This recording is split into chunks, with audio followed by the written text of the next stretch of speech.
"Hey man, stop," Andrew called out to a man in an expensive foreign car.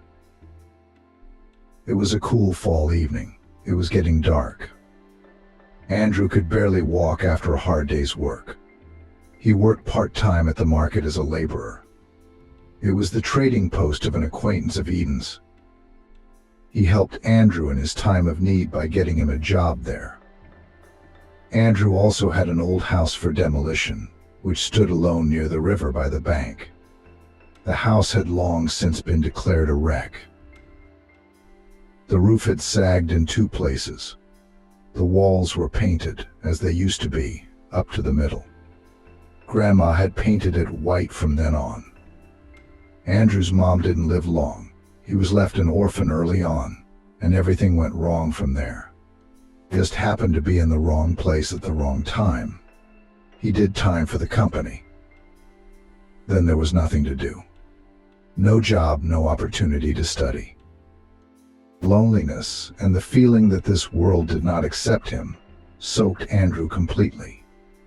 Now he was just walking down the street, glad that soon the day would be over and he could fall into a peaceful sleep, forgetting about reality at least for a few hours. "Did you want something?" Andrew asked. He wasn't used to being approached by people like this. The man in the car was smooth-shaven. His hair slicked back, smeared with gel. He was wearing a black shirt, 2 buttons undone. And the cabin reeked of strong marine perfume. "Listen, I need to move one thing out of my house. An antique dresser. I'll pay you extra if you do it today. I promised mine a week ago, and she's flying in from Dubai today. If she sees this junk still in the house, I'll be in trouble." The man in the car smiled ironically. "Take it out where?" "Anywhere you want. You want it to the nearest dumpster. Maybe someone will need it. You just gotta haul it, you know. And don't scratch the parquet, of course. I don't have time to hire movers. I'm on my way to pick her up at the airport now." Andrew noticed that on the front seat of the car there was a gorgeous bouquet, apparently for an equally gorgeous woman. People live, he thought. And why is it that some people get everything and others get nothing? "All right, I can, of course." "Get in, then." The car stopped. Andrew sat in the back seat, noting that it was the first time he'd been in such an expensive car. "Who needs old junk? We should just get it out of the house. Like my girlfriend says, it makes her sad. It smells old. You can sell it, do whatever you want. It's all yours." Pulling up to the private home, Andrew marveled again at how luxuriously some people could live when he entered the hall. The rich man pointed to the antique furniture that clearly didn't fit in with the modern glossy ceramic interior. "I should get going now. Man, not in service but in friendship. I'll leave the keys with you. You throw them under the mat later." "Okay." "Aren't you afraid I'll steal something? You picked me up off the street?" Andrew asked. The rich man grinned and pulled a crumpled 500 rubles out of his pocket. "Here's your earnings." "Hey, thought I had some major cash." "It's all on the card." "Okay, that's enough, I guess." Andrew nodded modestly, accepting the payment. "I've got cameras everywhere, so I'm not afraid." "Oh, and you seem like a normal guy to me." "Thanks, buddy. See you later." The rich man almost ran back to the car. Andrew thought he must be very happy. He must be in such a hurry to see his wife. Suddenly there was a shout from inside the house. Help! It was a distinct female cry. Andrew thought there was someone inside. He rushed upstairs. He had to figure out who needed help in here. Maybe the maid had fallen down the stairs while hanging the curtains. Well, what else could it be? He ran into the room on the second floor from which the sound was coming and was dazed. By the large bed lay a very pale woman. She was lying on her stomach and waving her arms helplessly. "What's wrong?" Andrew flew over to her and helped her lie down on the bed. "I have an injury. My legs won't listen. I think I'm going to die soon," she said, barely breathing. Andrew noticed that the woman was still young, just over 30. She had black hair just below her shoulders, crescent black eyebrows, and plump lips.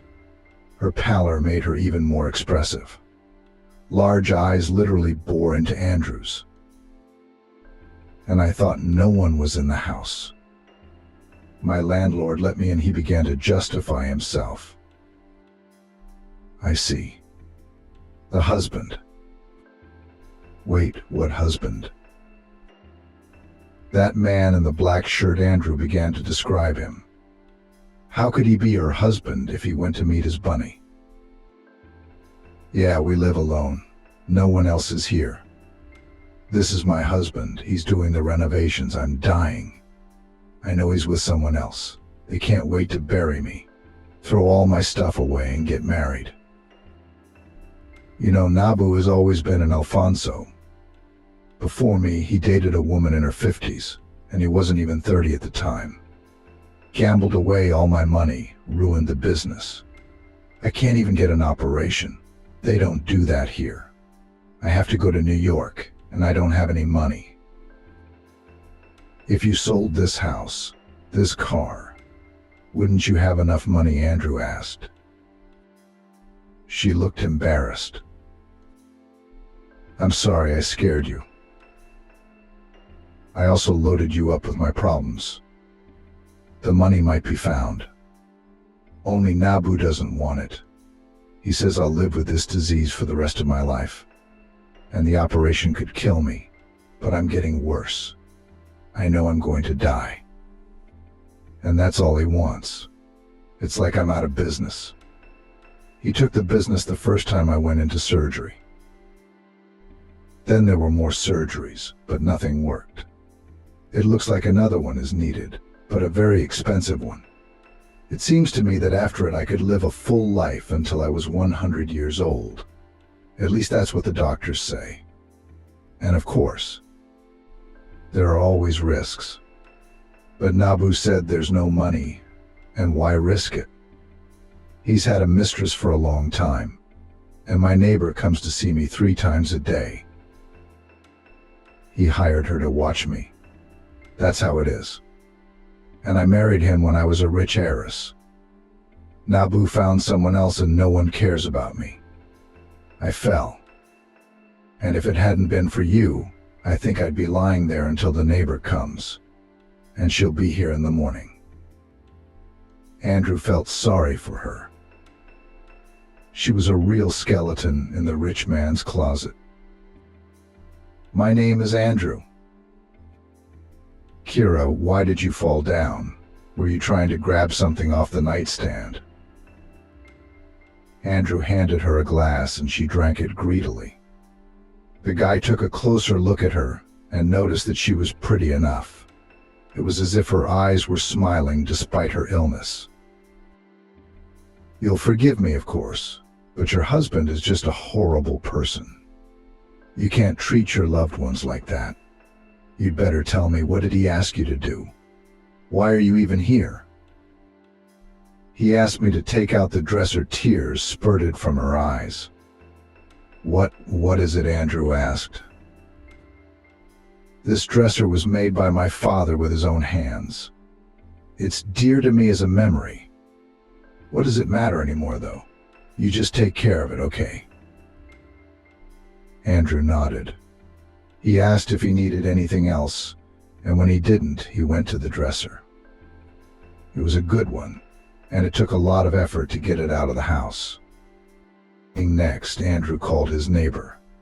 He was a boozer, and he was flattered by the money. I had to give him the very 500 rubles that the rich man had paid. 2 hours later, the chest of drawers stood in a small room. It occupied the empty place by the wall where the closet used to be, Andrew had gotten rid of it not so long ago, as it was completely decayed. The next day he set about cleaning the dresser. He decided to put dishes and other things in it, checking the shelves. Discovered that one of them wasn't attached like the others, it slid out. Andrew pulled it out to wipe the dust behind it. And to his surprise, found that there was a hole inside, and out of it right into his hands fell documents folded in half. They had a lot of stamps on them, signatures. Everything looked very serious. Some of the papers were in English. It was about a company, a will in Kira's name. Apparently it was the same dying mistress. Andrew was in a hurry to get to work at the market and decided to take the documents with him. And after work he stopped by Eden, his acquaintance, and showed the find. I don't all understand what these are. They're important documents and should be returned to the mistress. Or maybe something like a long expired warranty on a refrigerator. Andrew's friend was a man of literacy. He put on his glasses and read the papers. This went on for about half an hour. Andrew was getting bored by now. Buddy, these are important papers. If you don't need them, I'd keep them. Andrew frowned. They didn't belong to him, after all. He couldn't just gift them. Besides, he knew Eden too well. If he wanted to keep them, then the papers were really valuable. No, I'm sorry, I need them back. They're not mine after all. Eden nodded, shrugged. As he took the papers, Andrew felt his companion crumple, as if he didn't want to give them back. I had to pull them out of his hands. Andrew said goodbye and went on his way. But just as he was leaving, Eden caught up with him. Wait, you're not going to get hurt. Say you lost them. And sell them to me for good money, 100,000. Buy yourself whatever you want. Andrew raised his eyebrows. No, I told you, you have to give it back. There's a situation there that you can't do otherwise. They could save a man's life. I'm sorry, I can't. Eden nodded. Okay, that's okay. See you later. They shook hands and said goodbye. Andrew felt a little scared. He wasn't intimately acquainted with Eden, and he'd heard that he was capable of terrible things. If these papers were so valuable that he was willing to pay 100,000 for them, they probably weren't worth carrying home. It occurred to Andrew that his shack might be broken into while he was away. So he walked into the park on his way out. He went to a tree that stood just outside the exit and slipped the documents carefully into the hollow. It was deep.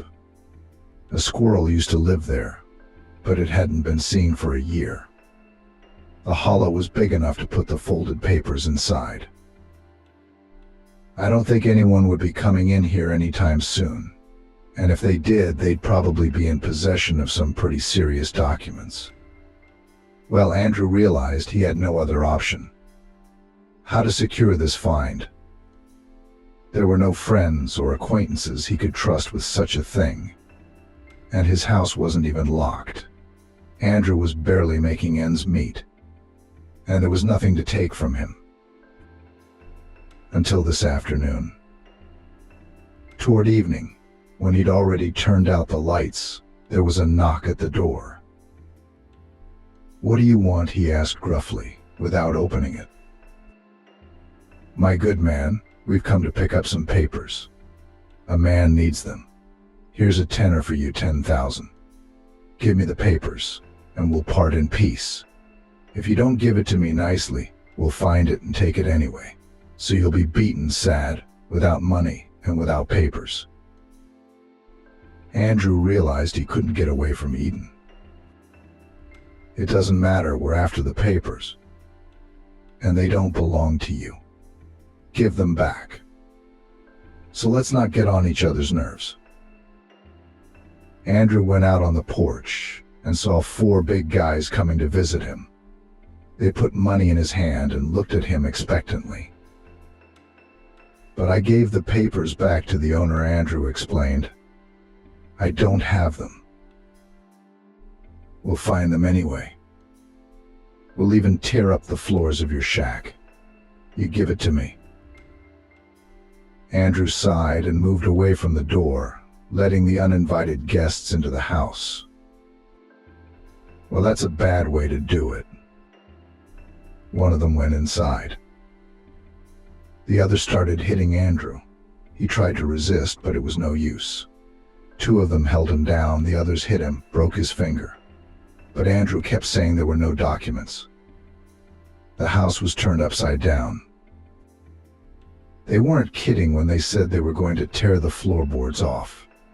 The floors had been ripped up. Not all of them, of course, but in places. The whole thing went on for a couple hours. "Boy, God be with you. Come on, guys. He's got nothing." So he really did. Andrew could barely move his finger. You couldn't touch it. Andrew washed it himself, screaming in pain, and wrapped it in bandages. He washed his face, washed the blood off, and went to bed. There was no strength for anything. He hadn't expected this from Eden. He'd have to find a new job. He didn't want to be associated with such a rotten man. He spent the next day in pain, finally going to a place where they put a cast on his broken finger. Spent 3 hours there. "Are you going to write a statement?" asked the doctor, seeing perfectly well that the guy had been beaten up. "No, I won't." "What if they come back?" "No," Andrew answered, not understanding the question. He went straight to the park, got the documents, and, looking around, went to the rich man's house. It warmed his soul to think that yesterday's bandits in a fit of cruelty had forgotten to take the money, and Andrew had a tenner left on his hands, with which he was going to buy clothes and food. Plus, it would be possible to pay the utilities a little up front. He did this because he was often sick in the winter and couldn't work, and the bills were just too much for his pocket. Andrew arrived at the rich man's house. He didn't dare to go inside. What if it was he, not Eden, who hired the bandits? The thought was wandering through his mind, but he was almost certain that Eden had done it. In the end, he waited for over an hour. When his host left, Andrew quietly crept into the house through the only open window, sneaking in like a thief and quietly entering Kira's bedroom. She was asleep or dozing, but the sound of the door opening roused her. "What are you doing here?" She was startled. The woman looked even worse. Her illness must have weakened her. "I brought you something. I found it in the very chest of drawers I was given. You told me my father made it. There are some very valuable papers in there. Maybe they'll let you do the surgery." Kira frowned and began to study the documents. She was an educated person, knew 3 languages, and easily understood what was in front of her. "My God. My mom and I couldn't figure out where my father was investing his money. We'd forgotten about it. He was rich. When he died, all he left behind was this house and the company. But there was obviously more money. That's where it was. And that's why he always told me to keep this dresser and keep it clean." Kira continued. "I knew I'd find the papers. He always had a lot of enemies, and he was afraid to advertise that he was so rich. Even his will didn't reflect the whole truth. Here they are. My God, that's a lot of money. And it's already here. All that's left is to cash it in." Andrew smiled. "So that's great. Well, I'm glad your business is going to go up. Okay, I'll be on my way." It seemed like he was an extra around here now. Oh well. First of all, thank you, because you could have kept it all. With a lawyer, you can easily withdraw that money. It's all in here. But you brought it to me. It's the kind of decency that surprises people these days. It's perfectly normal, Kira smiled. Right, but thanks anyway, Andrew replied. What's the second thing? He asked. Secondly, I need your help. My husband will just take everything for himself and drive me away. I need to run, but I can't. Well, if you want, let me take you. There's a hotel in town where you can get a cheap room in someone else's name. They don't ask for a passport. If you want, I'll take you there and keep an eye on you. Then you can withdraw the money and finally go to the clinic. Yeah, that's a good idea. You'd be a lifesaver. But I can't go by myself, and I don't have any money yet. I'll have some. Andrew smiled. Kira's muscles tensed. Did you feel like you got beat up? Did something happen?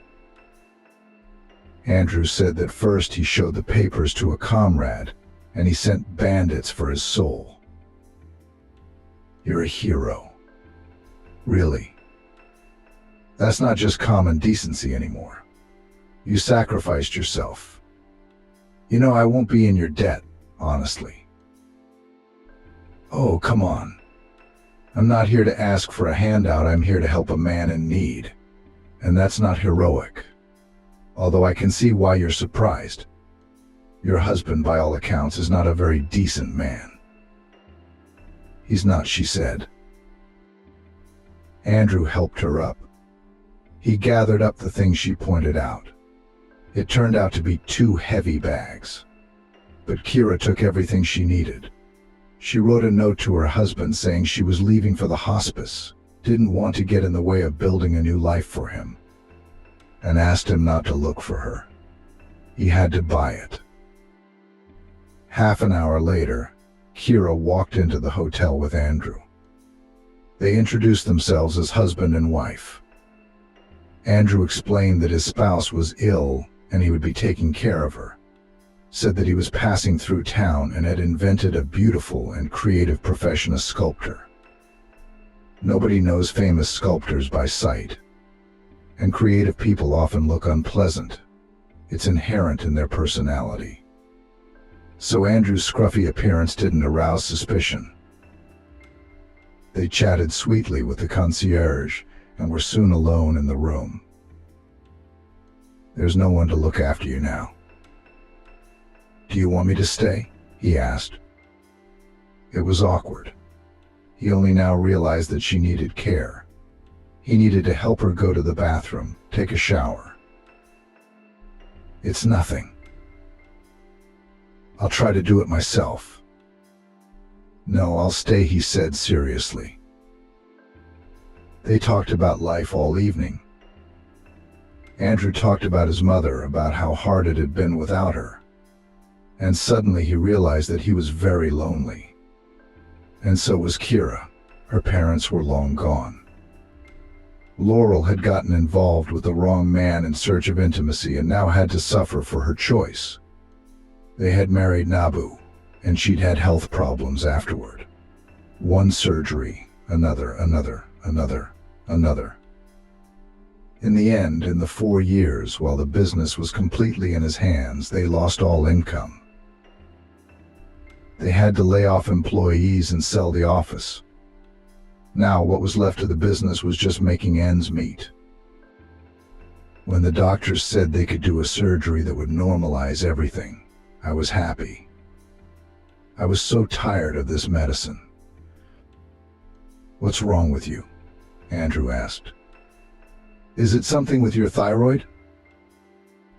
I don't want to bore you with the details.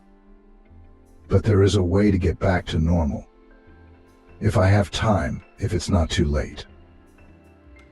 Nabu flatly refused. Said it was dangerous. He wanted children. Okay, we'll talk about it when you get back, but I'm not taking the money. Although since you paid for the room, I think I'll stay here. That's fine. He put her on a plane and went back to the hotel. It was empty without her. Kira called tonight. Can you imagine not having surgery? I was told I could try medication. It's more expensive, but it should help. And if it doesn't, I'll have to go under the knife. But that's great. Are the meds just temporary? No, the therapy should normalize the hormones. You just have to monitor it afterward. I had a rare pathology. It took the doctors a long time to figure out what was going on. And the hormones caused other problems with my body. I'm in poor health.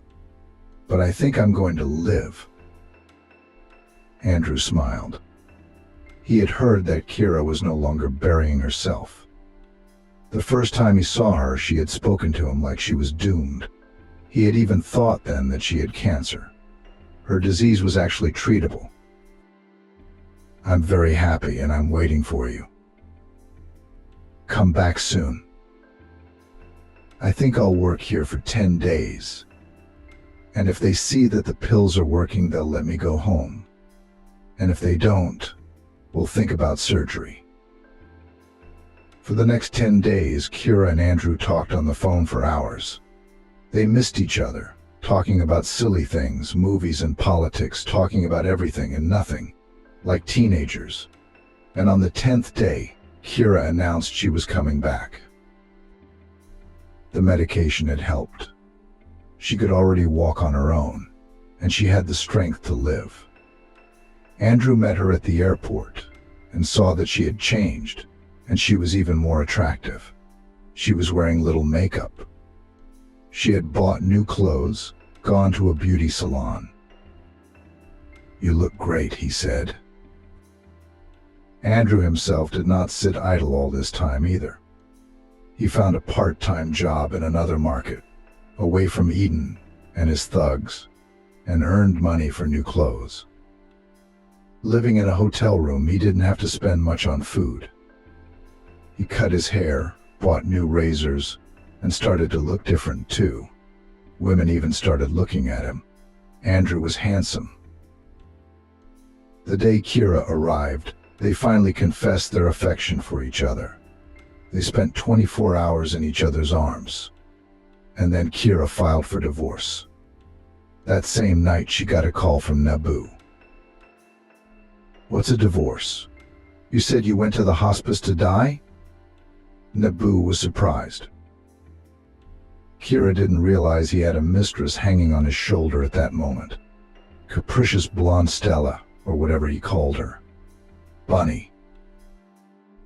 What's it to you? Is that all you wanted? It doesn't matter. Wait, you're not dying? It's just that the doctors told me, God, you're a terrible person. No, I'm not dying. And I'm divorcing you. Where did you even get this number? I'll run it through my contacts. Please don't call me again. You have a mistress? Stay with her. I thought you were going to die. It was hard for me. Please understand me. Maybe I don't want a divorce. But I do. Kira hung up. Wow, what revelations. He lied to her that she wasn't going to die, she thought. Naboo had a serious conversation at that very moment. You don't want a divorce. What are you talking about? The blonde pouted her lips. Stella, honey, I just didn't want to divide the property. This house was given to her by her parents. The court will leave it to her, and the company's almost defunct. I mean, we'd be left with nothing. It's not good for us. Maybe she'll die after all. We just have to drag out the divorce. I tried to talk her out of it. At that moment, Stella felt she might lose him, and he was still very attractive in her eyes. That's good, because soon there will be 3 of us. What Nabu was surprised. He stared at her with blue eyes, not knowing how to react. I'm pregnant. I didn't want to tell you, but I thought you should know. It's still small, but the ultrasound confirmed it. I'm in my 1st semester. It's called a trimester, he corrected her and hugged her gently. Nabu dreamed of children. He made Kira undergo a course of drug therapy, and when they realized they couldn't make it work, after that they started malfunctioning. Apparently, hormone therapy provoked a number of changes in an already unhealthy body. It triggered or simply exacerbated a pre-existing problem. But from that point on, things went downhill for her. And it was no longer about getting pregnant. At some point, Kira got better and they both got tested. But before they got the results, Kira collapsed, almost died. She hit her head, got an intracranial hematoma, and had surgery. Nabu was very worried at the time. After the surgery, she was further examined and found to have problems with her endocrine system. The doctors started talking about the need for treatment. One illness triggered another. In the end, she only got worse. When the doctors said that she might die and that surgery was too expensive, Nabu just accepted it. That's when he got Stella. The divorce proceedings had a lot of complications. Nabu put it off as long as he could. But seeing Kira standing upright and on her own 2 feet, he realized he shouldn't get his hopes up anymore. He wanted to talk to her, to find out what had happened and how. So she was on the mend. To that end, he suggested a meeting. Kira came to the meeting and told him that she had found a cure. Without going into details, only clarified that he himself was the reason for her recovery. How so? Nabu asked. You decided to throw away the dresser. If I hadn't touched it, I might not be here anymore. But you hired a man to take it out. And in that very moment, my fate changed. Was there something in the dresser? Nabu guessed. That's none of your business. Tomorrow we'll divide everything up. It will be the final hearing. And I'll finally be free of you.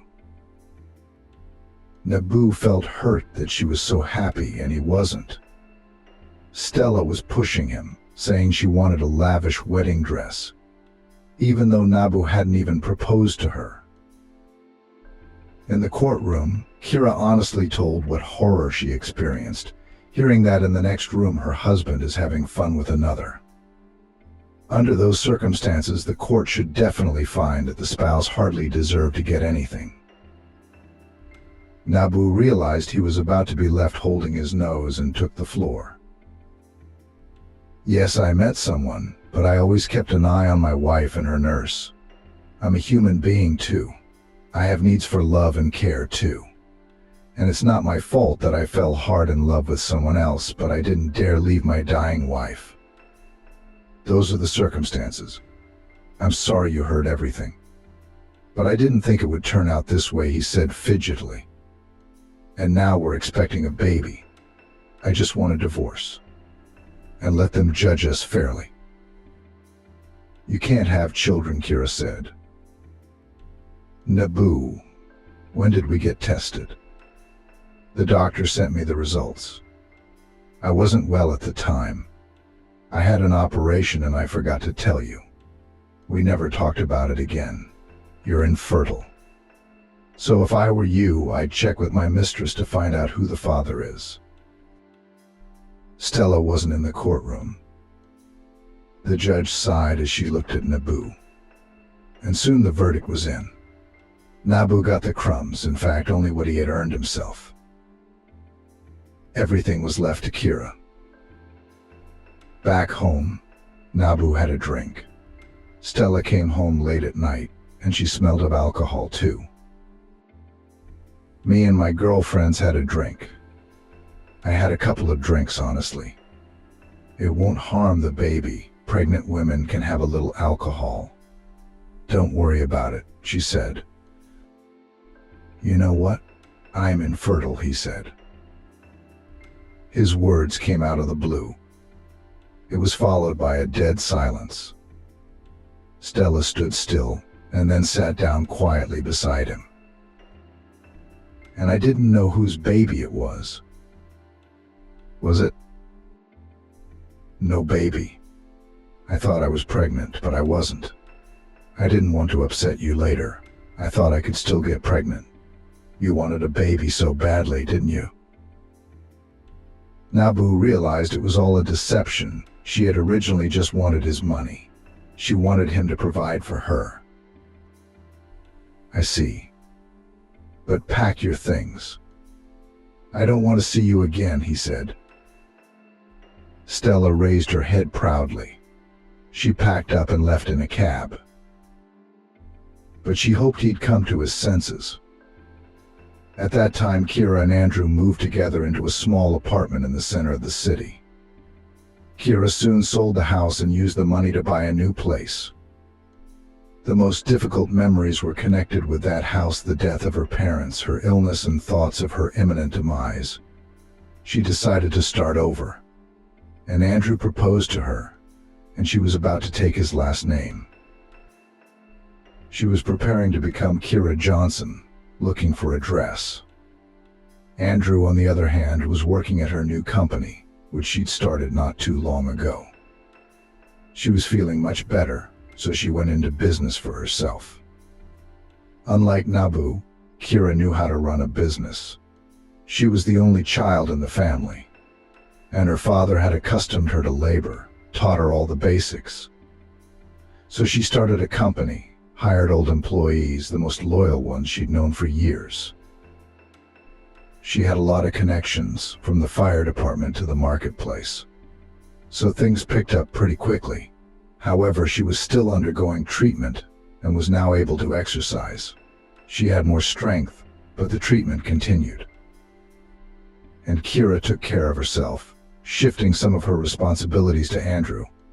He began to wear business suits and realized that they suited him very well. The job was going well.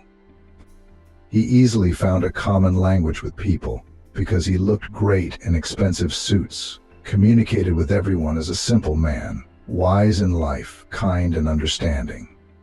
Everyone loved him. In the new firm, Kira, looking at him, realized that she was not mistaken. She was in love. A couple months later, there was a knock on her door. Stella came to her. You don't know me, she began. I've come to talk about Andrew. I call him Nicholson. That's the way I like to say it. I'm sorry. Kira smiled incomprehensibly. What did you want? She asked. I came to tell you that I had an affair with your husband a couple weeks ago. We only spent 2 hours together and he left me for you. He said he loved you. So you take care of him. And I've come to tell you that I've lost and I'm leaving for good. Stella walked away, leaving Kira feeling confused. She was tired of waiting for Nabu to come back and decided to take one last shot at the one who had caused the whole thing to fall apart. She couldn't just leave it at that. She should have told him he was infertile. What did she care? He didn't know. And they weren't getting a divorce. Stella saw everything as Nabu's ex-wife.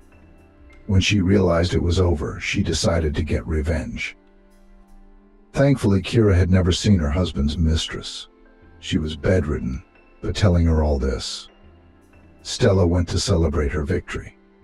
Let her be alone, but her rival wouldn't be happy either. Kira, on the other hand, just sat down on the couch and began to reminisce. Andrew had stayed late at work twice. Right around the time she'd said so it's true, Kira started to think she saw a chill on his part. He was turning away from the wall, citing a cold. Was he afraid of infecting her, Or was he ashamed of cheating on her? What did she know about him anyway? They trusted each other blindly. Kira could barely wait for him to come over and spilled everything the blonde had told her to him in a heartbeat. I don't know what you're talking about. I didn't have anyone else, just you. I mean, why would I want someone else? It never even crossed my mind. I love you, he said. Just admit it, please. I promise to think about forgiving you. Why would you trust a stranger and not me? Have I given you a reason not to trust me? Andrew was getting angry. What's going on? Some girl just told her all this crap. I don't know you, she said. She was scared. Having married Nabu at one time, it seemed like forever. She had trusted him, and when she heard he was with another right behind the wall when she was in this state, she wanted to die. Of course it hadn't gone away. And now Laurel began to doubt everyone, didn't trust anyone anymore. You better think about why she came here and told you everything. Maybe you have enemies. Maybe it's the competition. We have beaten a lot of people in our business. He tried to smooth out the sharp edges, but Kira could not contain herself. She cried. It's you. You're like all of them. Like Nabu. Go away. I will never forgive you. You didn't even have the courage to admit it. I hate you all. Andrew turned and walked away in what he was wearing. He had his work briefcase with him. In it was a charger, a phone, and some cash. He used the money to buy some food and went to his old apartment, opened the door and walked in. How long had he not been here? Over 6 months. It wasn't so cold outside the window now, but he turned on the heat anyway. Soon it was warm. Walking around in his suit was uncomfortable, so he went into his closet. There were some of his old tattered clothes. Andrew changed and stood in front of the mirror. He looked better now, neatly cut, smoothly shaved. Who are you kidding? You're practically homeless. What kind of businessman are you? Kira. You can't pull her off. They threw you out like a kitten. Maybe nobody said anything to her. She's just sick of you. Rich people are different. They don't understand people like you. And they'll never understand you, he said to his reflection in the mirror. It was painful and hurtful. He wanted to cry. He missed her, but he pulled himself together. The next day he went to look for a job. There was almost no money left, but he found nothing, neither that day nor the next. And when the hunger made him dizzy, Andrew went to Eden's market. You came back? I knew you'd come back, Eden said. Need a job? I'm good at it, you know, Andrew asked. It was sickening to look at him. His finger had healed, but it still hurt. I know. All right, you'll go to the tents at the east wall. There's no one to work there. Eden looked at him with contempt and left. He gave him the stalls with heavy goods. Unloading them was a sweat, and if it was cold, it was an instant cold. There was also the danger of breaking your back. Andrew had been unloading goods there for a week. It was raining that day. He kept thinking of Kira, remembering her, and it hurt. And all the pain he was feeling was in his muscles. Eventually, towards evening, he did get a fever. Eden didn't cheat on the money, and that was good. But he looked at him like a dog, and he wasn't even ashamed. The next day, Andrew warned that he was sick. Who's going to work? Need a job? Come or be fired. I'll come, Andrew replied through clenched teeth. He worked all day with a fever. After getting the money, he went home, but he felt sick. He sat down on a bench at the bus stop and dozed off. The fever was very high. Everything on his legs hurt from the day's work. It seemed that now he would just fall down and never wake up again. He had chills. He wanted to get warm, but he had no strength to get up. An hour later, a woman approached him. She was young and had a very friendly, shaggy dog on a leash. And next to her was a small child who looked a lot like her mother. The high fever made it seem like Kira was next to him. The woman looked just like her. "Kira, you're here. I'm sick. Should I call an ambulance? Are you very sick?" "Yes, without you." The stranger felt that he didn't smell of alcohol, only of Zvezdotka. It was his only medicine that day. "I'll call an ambulance. I think you have a fever." That's when Andrew realized he was looking at an unknown woman. "Don't call. Let me die. I don't want to live like this anymore. I've been chased away like a dog, accused of something I didn't do, abandoned and betrayed. You wouldn't want to live if someone did that to you, would you?" She smiled. "I would. I have a son, Jack is our dog. But how would they be without me? Surely you must have someone worth living for." Andrew shook his head. "There is no one else. There was only one Karochka. You know, she even wanted to take my last name, and we never got married." The stranger still called the doctors and asked what hospital they would take him to. The next day she went to his house and brought him oranges. He was getting worse. The doctors were prepping him for surgery. "You can come in, but not for long," said an older, serious nurse. Chiara frowned. She took Peter to daycare and stopped by the hospital to check on the rescued man. She thought he seemed very lonely and wanted to talk to him, maybe help him in some way. She didn't want him to do something irreparable out of loneliness. Chiara didn't usually do that. But seeing him, for some reason she felt very sorry for him. Chiara entered the room, and Andrew thought for a second that it was Chiara again. "God, you look just like her," he said, and it hurt inside. Andrew could barely breathe. He was very weak. "I came to see you. You gave me a big scare last night when you said you didn't want to live. You're young, you'll get better. If you need help, you can have my phone number. I can help you with a job. I don't have much money. I work as an elementary school teacher. But if you need medicine, I'll help and feed you. You know, it's not pity. It's just that I've had a hard time, too. My husband left me alone with a baby. He was only 4 months old. I grew up in an orphanage. My parents abandoned me, and I'm all alone in the world, too." Andrew listened to her confused. "I won't be able to write down your number. My cell phone was dead. I didn't have a charger with me. I never made it home. But if I survive, I'll be here. Come and talk to me. If I'm alive, maybe I can help you in any way I can. You know, help you with the dog, as usual. I mean, you saved my life last night. I owe you one.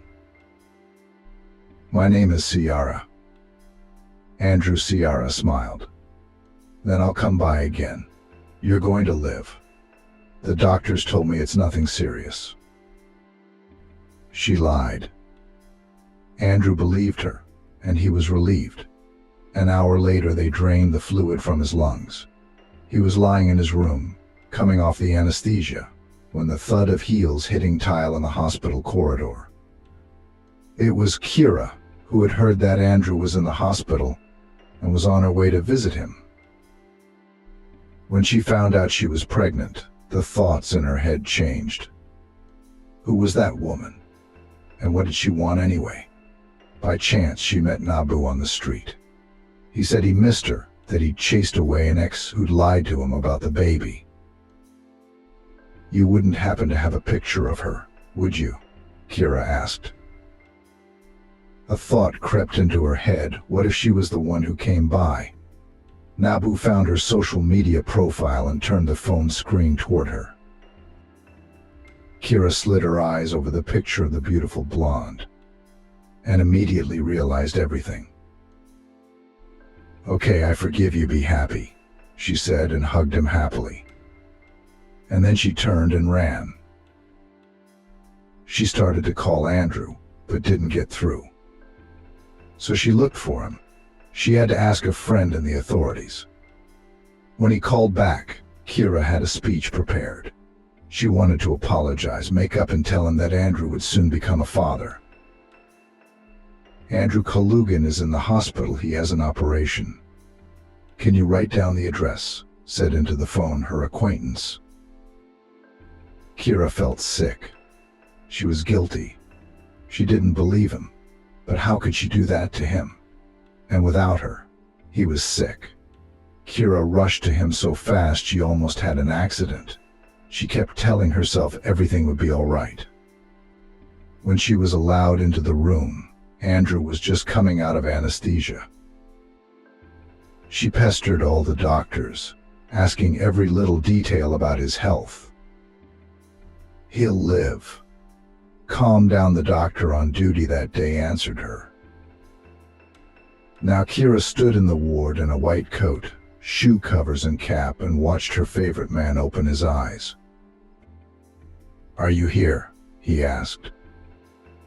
Shiara who? Shiara didn't understand. Andrew lifted himself up and wrinkled his nose in pain. There were IVs in his hands. His consciousness was hazy after the anesthesia, but he could clearly see who was in front of him. Kiara, is that you? And Kiara? She was just walking by and called me an ambulance. I never cheated on you, he said. A hurt Kiara cried. I know. I must have been going through some hormonal changes. I freaked out. I'm such an idiot. I did such a terrible thing to you. If it wasn't for you, I wouldn't be alive. I drove you away. Don't forgive me. Send me away. No, forgive me, please. I can't do this without you. Andrew smiled. Come to me. Kira lowered herself to him.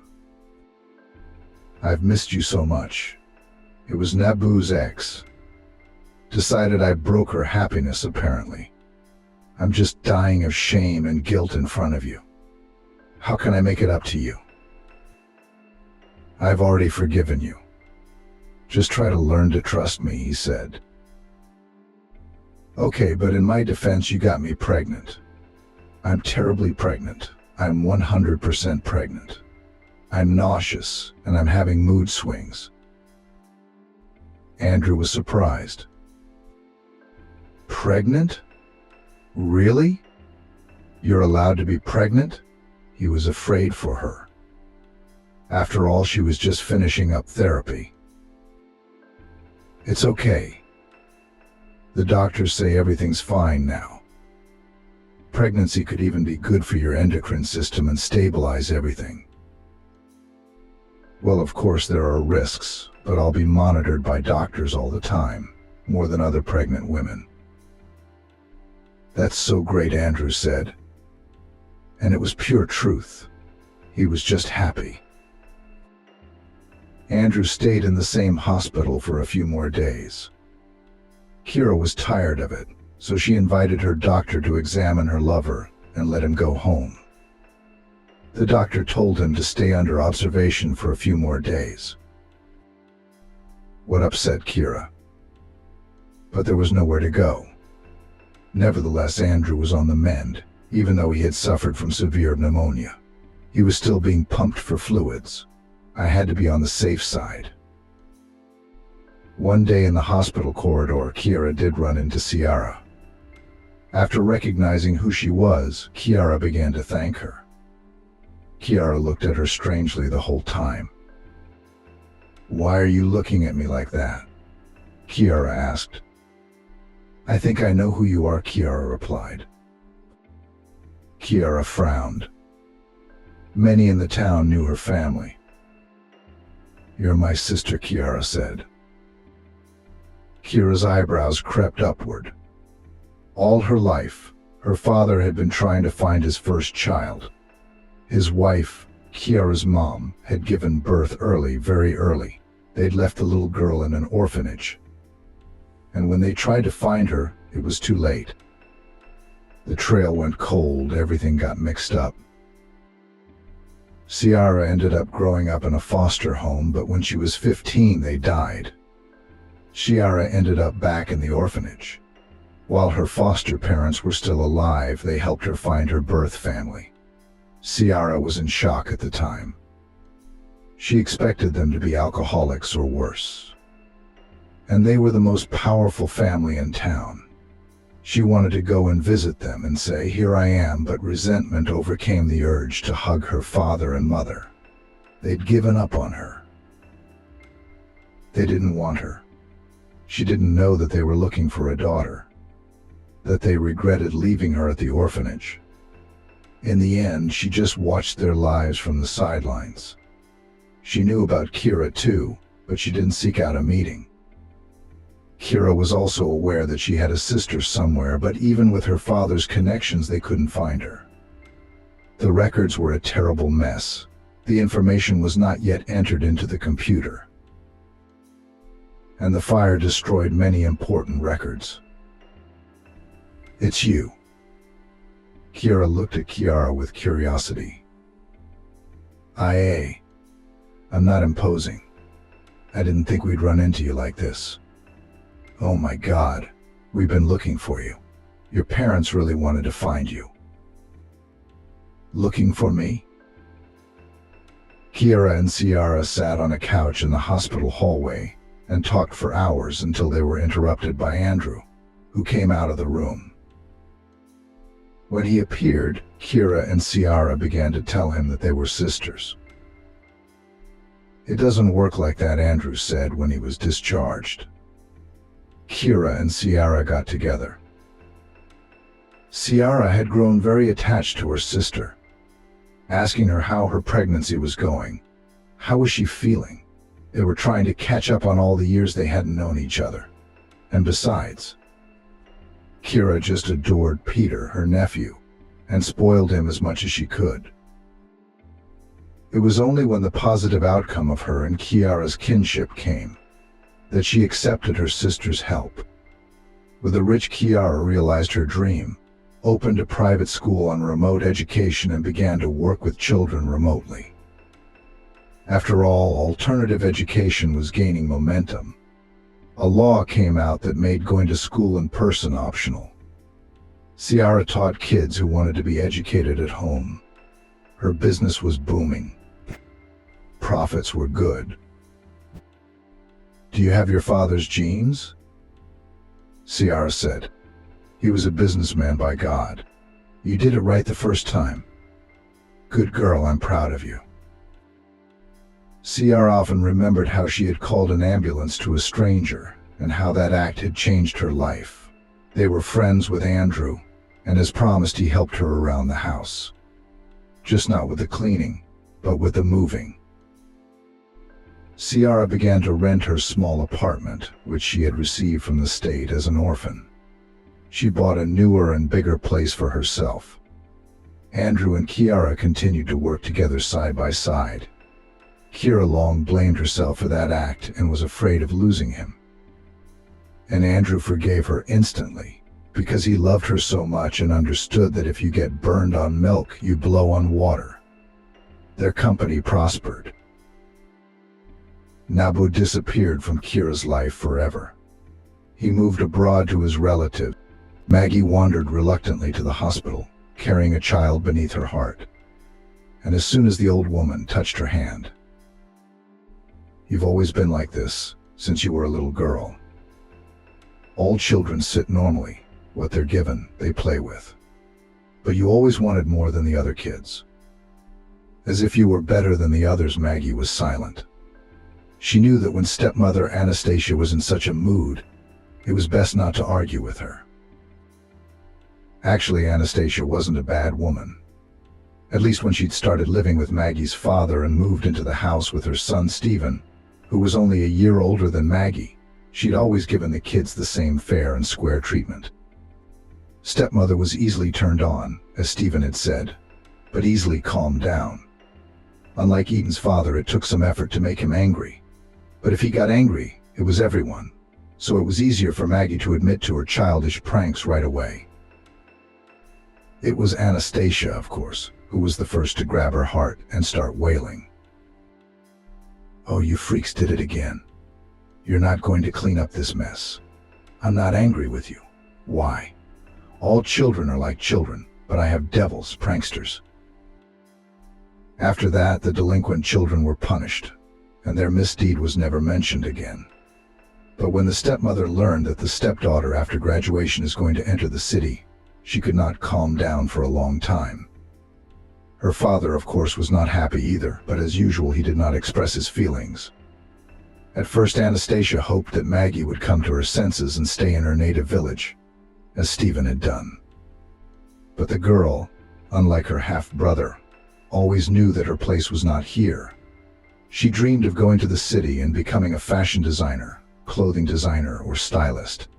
Maggie didn't know the exact name of her future profession, but she was sure that she would make people beautiful, like her mother Bella Swan. She remembered her mom vaguely. She'd left when Maggie was 7. But when her daughter remembered her, the image of a light fairy from a fairy tale came to mind. Big blue eyes, blonde hair almost as long as Maggie's own. Slim figure, fair skin, gentle voice and dreamy gaze. In their village, Mama Bella Swan seemed like a creature from another world.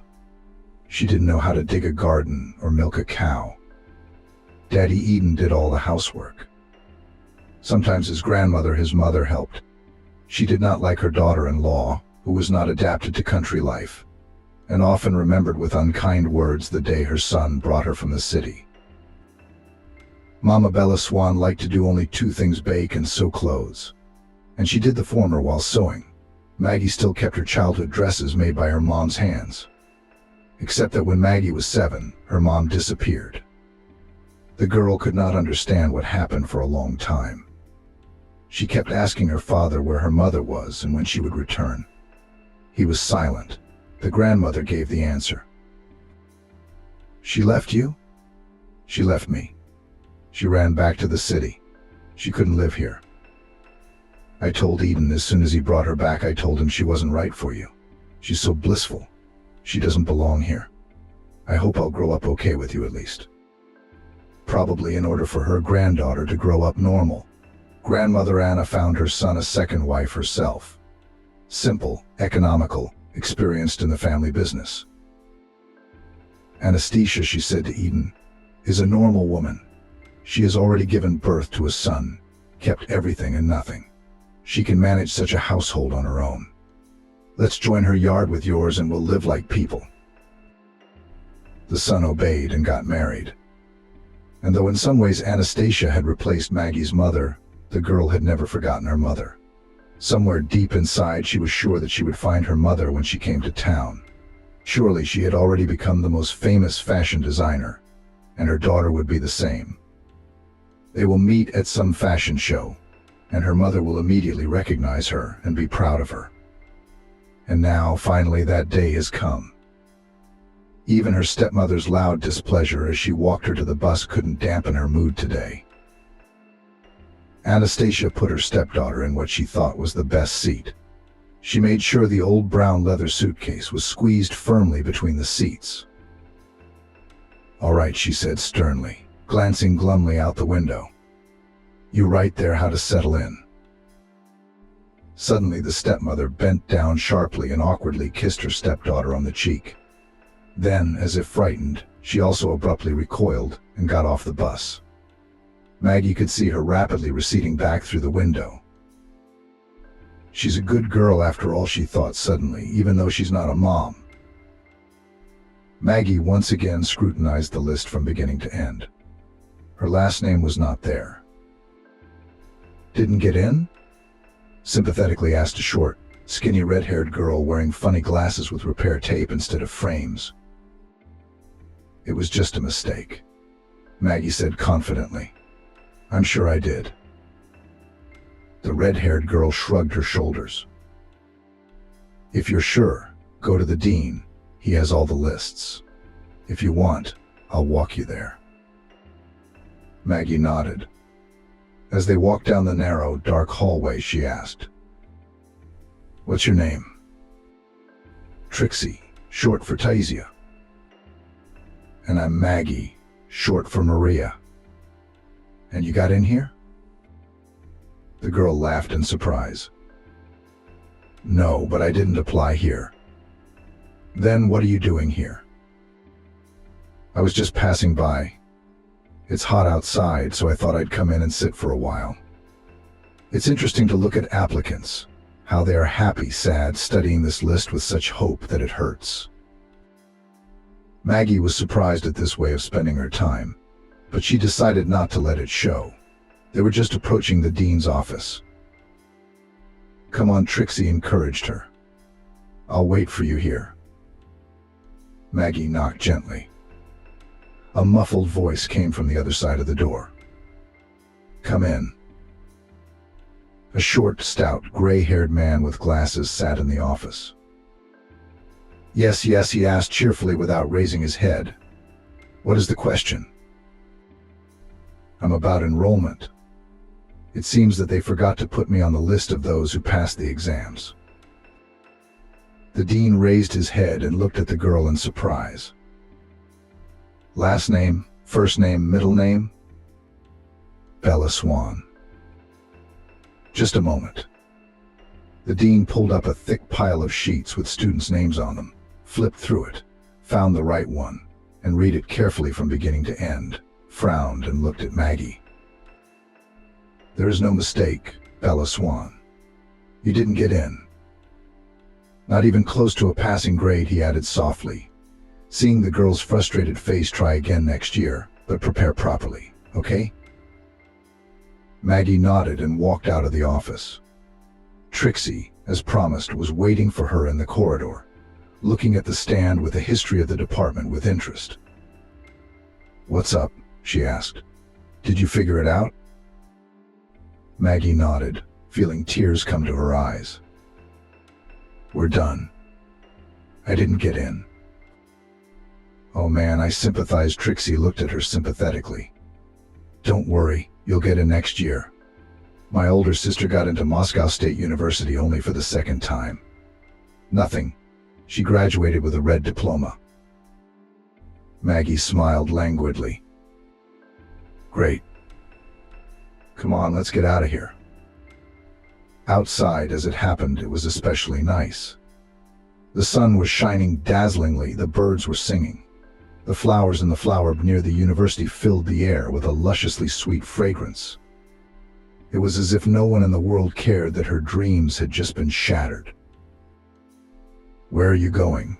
Trixie asked. "Maybe we should go the same way." "Actually, I'd like a coffee and a snack right now. What do you think of the offer?" "I'm going to the train station," Maggie said, and shook the hand she was holding her suitcase with a slight shake. "I'm not from here. I came from the village." "Oh, how long does it take to get home?" 4 hours by bus." "No relatives here?" Maggie wanted to say mom, but held herself back and shook her head negatively. Trixie looked at her pensively, as if she were thinking about something. Finally, she asked, "Do you want to go back home to the village?" "No." "Then let's go for coffee, and then we'll figure it out." They walked to the little red car, threw the suitcase in the trunk.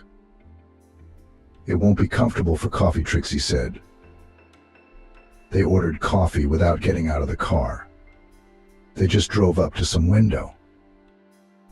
Trixie dictated the order, and almost immediately a smiling girl in a uniform gave them everything. Maggie didn't even know they could do that. "It's good," she said, taking a sip of her coffee. "Thank you for the treat." "You're welcome. What was your plan in case you didn't get in?" Maggie sighed and lowered her eyes. "I didn't have a plan." "Oh boy. Are you really such a naive country girl? What kind of life did you expect?" Maggie put the paper cup in the cup holder and opened the car door. "Thanks for the coffee. I'm going to go." Trixie laughed and grabbed her arm. "Okay, I'm sorry. It's not like I said that to hurt your feelings. It's just that life is so unpredictable. You have to be prepared for anything."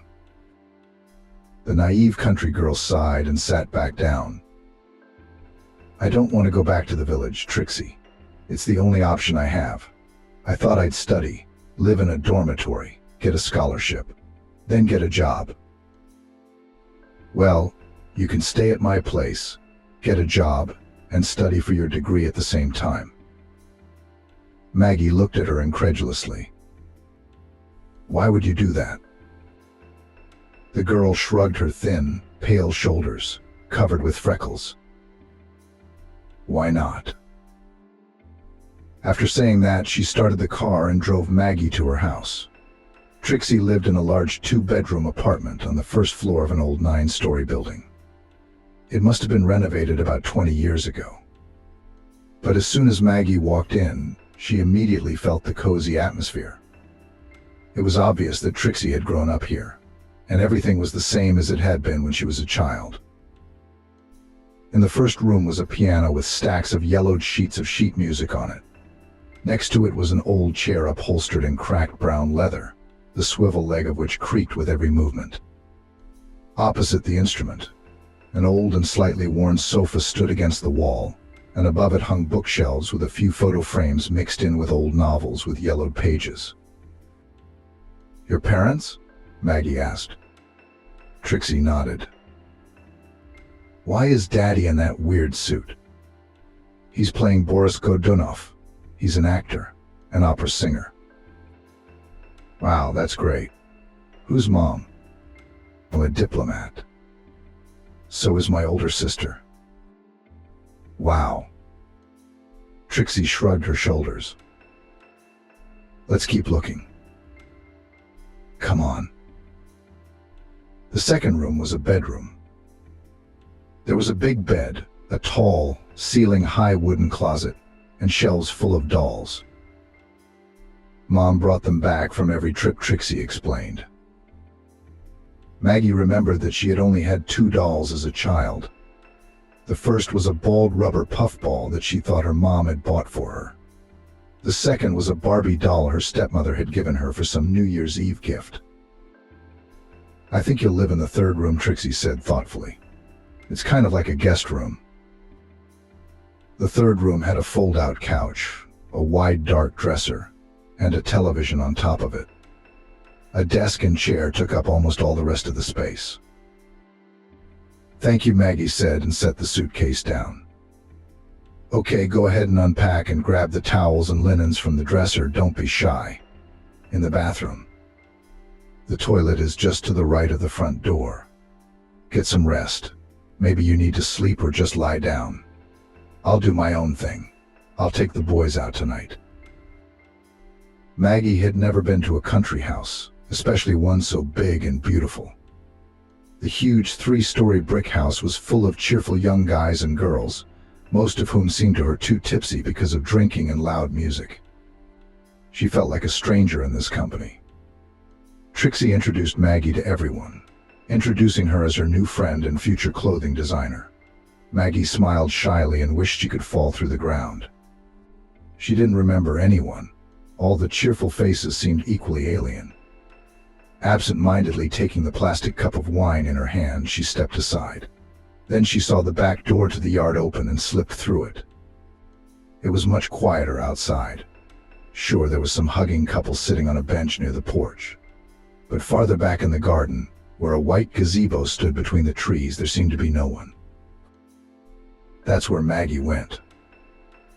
She sat down on a bench, put a glass of wine on the railing, and closed her eyes. Why is such a beautiful girl sad all alone? A pleasant male voice sounded directly above her. Maggie opened her eyes and saw a tall, handsome guy. Taylor.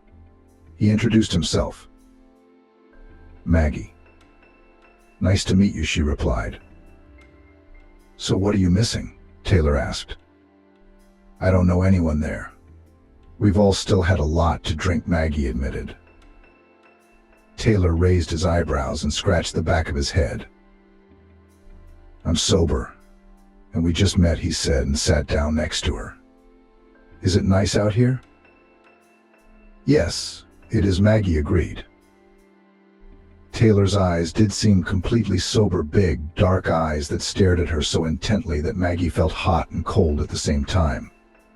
She wished he'd go away or sit here with her until morning. Well, get up, you're late for work. Maggie knocked insistently on her friend's door. No one answered. Sighing, the girl pushed the door open and entered. Her friend was sleeping sweetly, covered with a blanket, with only her left heel sticking out from underneath. Maggie almost rolled her until she woke up with a squeal and threw the blanket to the floor. She's awake, Maggie said with satisfaction. Her friend sat up on the bed and wiped her eyes unhappily. Where did you get all that strength, Maggie? I heard you were back in the morning again. I was out with Taylor. Haven't you had enough of him for a month? Maggie smiled embarrassedly. And you were reading again until the wee hours of the morning. Did you want something interesting? Yeah, Eden gave me his new novel to review. It's still a draft, but it's entertaining. Okay, let's eat breakfast quickly. I can drop you off at work. Then you wash up, Maggie said. I'll make breakfast. I'll put it on the table. In the kitchen, her friend asked, Did you ever regret working as a janitor? Just tell me. I'll find you something more suitable. Maggie shook her head. No, I like everything. And there's a lot to learn, she said simply. For real. Maggie squared her shoulders proudly, head held high. Maggie said, Calm. I'm also there washing windows and taking out the trash. I'm not afraid of hardship. But seriously, continued the proud cleaning lady, there's definitely a lot to learn. Even just by listening to Anastasia yell at her assistants. Well, I won't interfere with your learning process, she grinned. When Maggie woke up in her new friend Stephanie's apartment after a weekend at the cottage, it was clear to her that she needed to look for a job. Even though Stephanie had said she didn't have to pay for housing, she still needed money for groceries, transportation, and everything else. And Maggie wasn't used to living on her own. But where would they take a young girl without education and residence registration? For some reason at that moment, Maggie remembered the words of her stepmother, who told her son Stephen, who had finished school and now didn't know where to go to work. Work is like mushrooms. They're always and everywhere, full of them. If you want to find a job, go outside and look around. That's what Maggie did. She walked around for 2 hours, exploring the city, admiring the tall buildings, large green parks. When she was tired and went home, her eyes fell on a small ad full-time cleaning lady needed at Bella Swan Fashion House. Maggie went to the address listed. The Bella Swan Fashion House sign was visible from afar, huge, sleek white glossy letters on a black background. A high white marble porch led through transparent doors into a room with a ceiling on which Maggie could see paintings, flowers, clouds, angels, warriors on horseback, just like in a church. She had a thought to look more closely, but she felt dizzy and hastily lowered her gaze. Young lady, who are you here to see? A high-pitched woman's voice sounded. A slender woman in an airy white blouse and a very tight black skirt approached her. "Hello," Maggie said. "I'm here to see you. Do you need a cleaner?" "Yes," came a dry voice from somewhere in the back of the room. "Only we have very strict requirements. Not everyone can do it." The woman nodded, indicating with her eyes for Maggie to follow her. Together they walked through a completely empty whitewashed hall, save for the mannequins and clothes racks along the walls. At the back of the room stood a massive wooden table, piled with piles of colorful pieces of fabric, buttons of all different shapes and sizes, ribbons, belts, and more. Behind the table was a large black leather armchair where a woman in her 60s was sitting and smoking. She had very short gray hair and attentive black eyes that examined Maggie from head to toe. "I'm ready to start work today," Maggie said. Cassandra grinned. "Actually, we have one requirement: to clean well and do as we're told. That goes without saying. It's not even up for discussion. The main Trixie," she said indignantly to her friend, walking into the kitchen. "I can smell from the room that these eggs are stale. Why? You're frying them." Trixie looked up from her book in surprise, looked at her friend, stood up, walked over to the skillet, and sniffed her nose. "I bought them yesterday. What makes you think they're stale?" "The smell of them made me sick." Maggie opened the window wide, the fresh air making her feel better. Trixie frowned. "When were you supposed to get your period?" Maggie didn't immediately realize what her friend meant. "I don't know," she answered, confused. "I think it should have started by now." "I wonder. Take a test. Get one from my shelf in the bathroom." "I don't know how to do them." Trixie sighed. "Come on, I'll tell you." A little while later, when Trixie had already put breakfast on plates, having first drained the butter from her portion into her porridge, she returned to the kitchen. "Positive," Trixie said. "Wow, I don't know what to say. Depends on whether you were expecting it or not." "I wasn't," Maggie admitted honestly.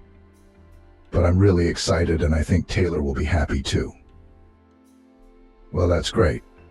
So I finally got to meet him. He's picking me up tonight. I'll ask him to come over." "All right, pregnant woman. Let's have breakfast." All day Maggie was in high spirits. She was surprised by the news, but it felt like it was meant to be. She still had to tell her father and stepmother.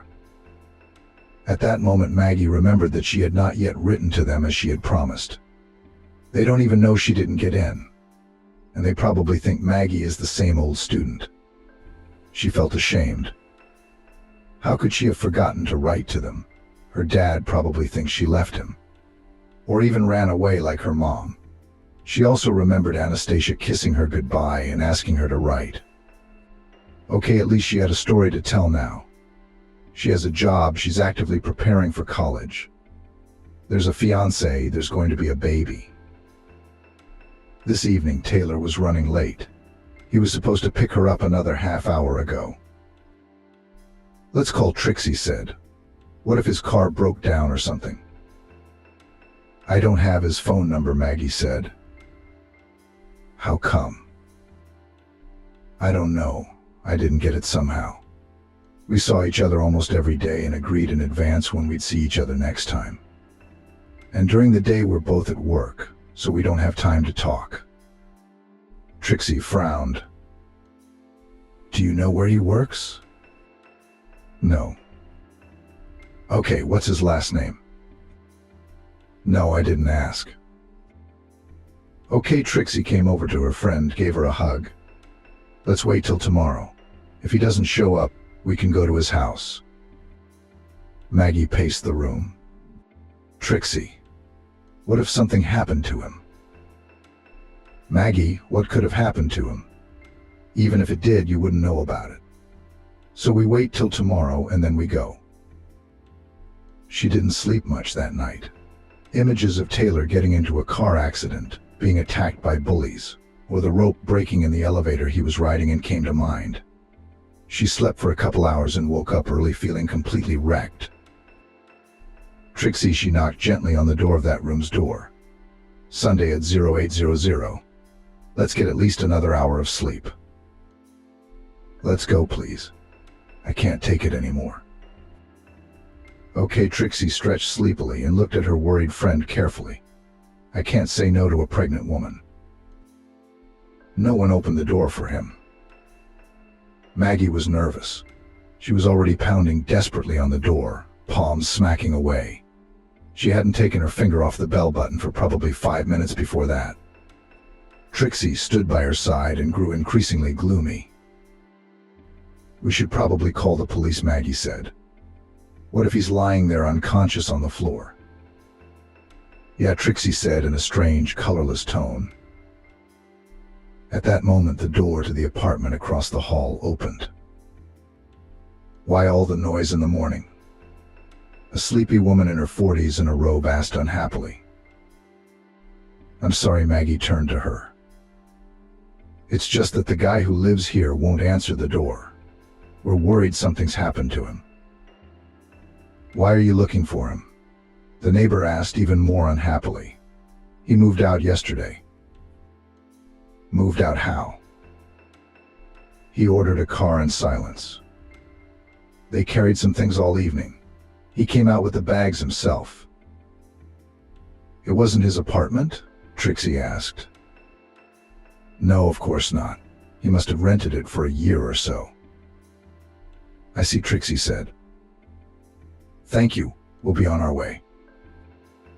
She took Maggie firmly by the elbow and led her toward the elevator. The roommate hummed and slammed the door shut. I don't get it, Maggie said as they rode home. How could he leave like that without a word? Trixie pressed her lips together and gripped the steering wheel even tighter. It was like she'd been fighting herself for a while, but she still said it. Maggie, I'm sorry to have to tell you this, but I think there's nothing wrong with Taylor. He was just using you while it suited him. And now he's probably moved on to other things and other women. How can you say that about him?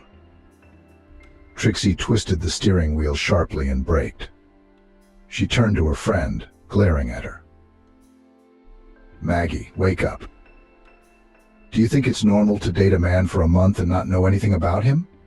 No last name, no place of employment, no phone number? Do you think it was an accident? Maggie was silent. Trixie saw tears running down the girl's cheeks. All the anger went away at once. I'm sorry, baby, Trixie said. I didn't mean to hurt you. I just can't have you living in an illusion and making excuses for him. The tears rolled down as if on their own. My head felt empty. Strangely, Maggie felt no pain at that moment. On the contrary, everything inside her felt frozen. Shit. I wish I could come with you, Trixie sighed. They're the ones who'll tell us the sex of the baby today. Yeah, Maggie said, trying to button her long, narrow-down jacket. And don't worry about the ultrasound, I feel great, and it's only 4 bus stops from work. By the way, how did the fashion house feel about your pregnancy? Maggie sighed. Cassandra doesn't know yet. She doesn't see anything but outfits, I think. And she certainly won't be looking at some cleaning lady. Alice, on the other hand, is guessing, even though I've whitened my uniform and I'm less conspicuous. She's giving me weird looks. I guess I'll be able to hide it for a month or two, and then it's over. I'm afraid they'll fire me if they find out. It's illegal, Trixie said. So don't worry, if they do, I'll send the labor inspectorate after them. In fact, I told you can stay with me as long as you want, even when you're not working. You can't go back to the country. Have you written to your parents? I just told them I didn't get in and got a job. And? Are they arguing, calling you back? Oddly enough, no, Maggie grinned. My stepmother actually answered the letter. I don't know what my father said, but she says I'm doing great and I'll definitely get in next year. It's kind of scary, to be honest. Well, She probably missed you and compared how to live without the help of a second woman in the house. We should go see them, but later. All right, I'm off to work. I'll see you tonight. It seems Swan noticed a change in her co-worker's appearance today after all. Here's the revised text. Even though Maggie tried to turn her back, Swan did notice her changed figure. When the workday was over, she called Maggie into her office. Is she going to fire me? Maggie thought, wiping her sweaty palms on her pants. She will. Swan was smoking as usual and looking at the sketches on the desk in front of her. Sit down, she said, pointing to the chair beside her. Maggie sat down, trying to retract her stomach as much as possible, which of course was no longer retracting. This or this? Swan asked, running up to her two pictures for the window display. Yes, the centerpiece will be standing in the center of. This Maggie pointed confidently to the left photo. It looks more flamboyant. The second image looks casual. And this one reflects the collection you've been working on. And also, I think it puts you in a New Year's mood. People will look at it and immediately think that the holiday is coming soon. Not bad, Swan said thoughtfully, looking at the picture again. By the way, I called you here for a reason. It's about to start, Maggie thought. Would you like to be a junior assistant in the future? Maggie looked at her boss in surprise. She looked completely serious. I do. Good. Don't be surprised. Alice told me about his plans to go into the fashion world. I'm not blind myself. I see that you do not miss a single word. Even with a belly floor and so on cannot help, sighed Swan. I'm old, of course, but I'm not blind yet. So you're not going to fire me? Maggie asked cautiously. Have you been listening to anything I've said? No, get out of here, work while you can. Swan abruptly opened the sketchbook and stared at it. Maggie knew better than to approach her boss at times like this. She stood up carefully, whispered a thank you, and walked out. The bus was long gone. Maggie stepped from foot to keep warm. Besides her, there was only a little old lady at the bus stop.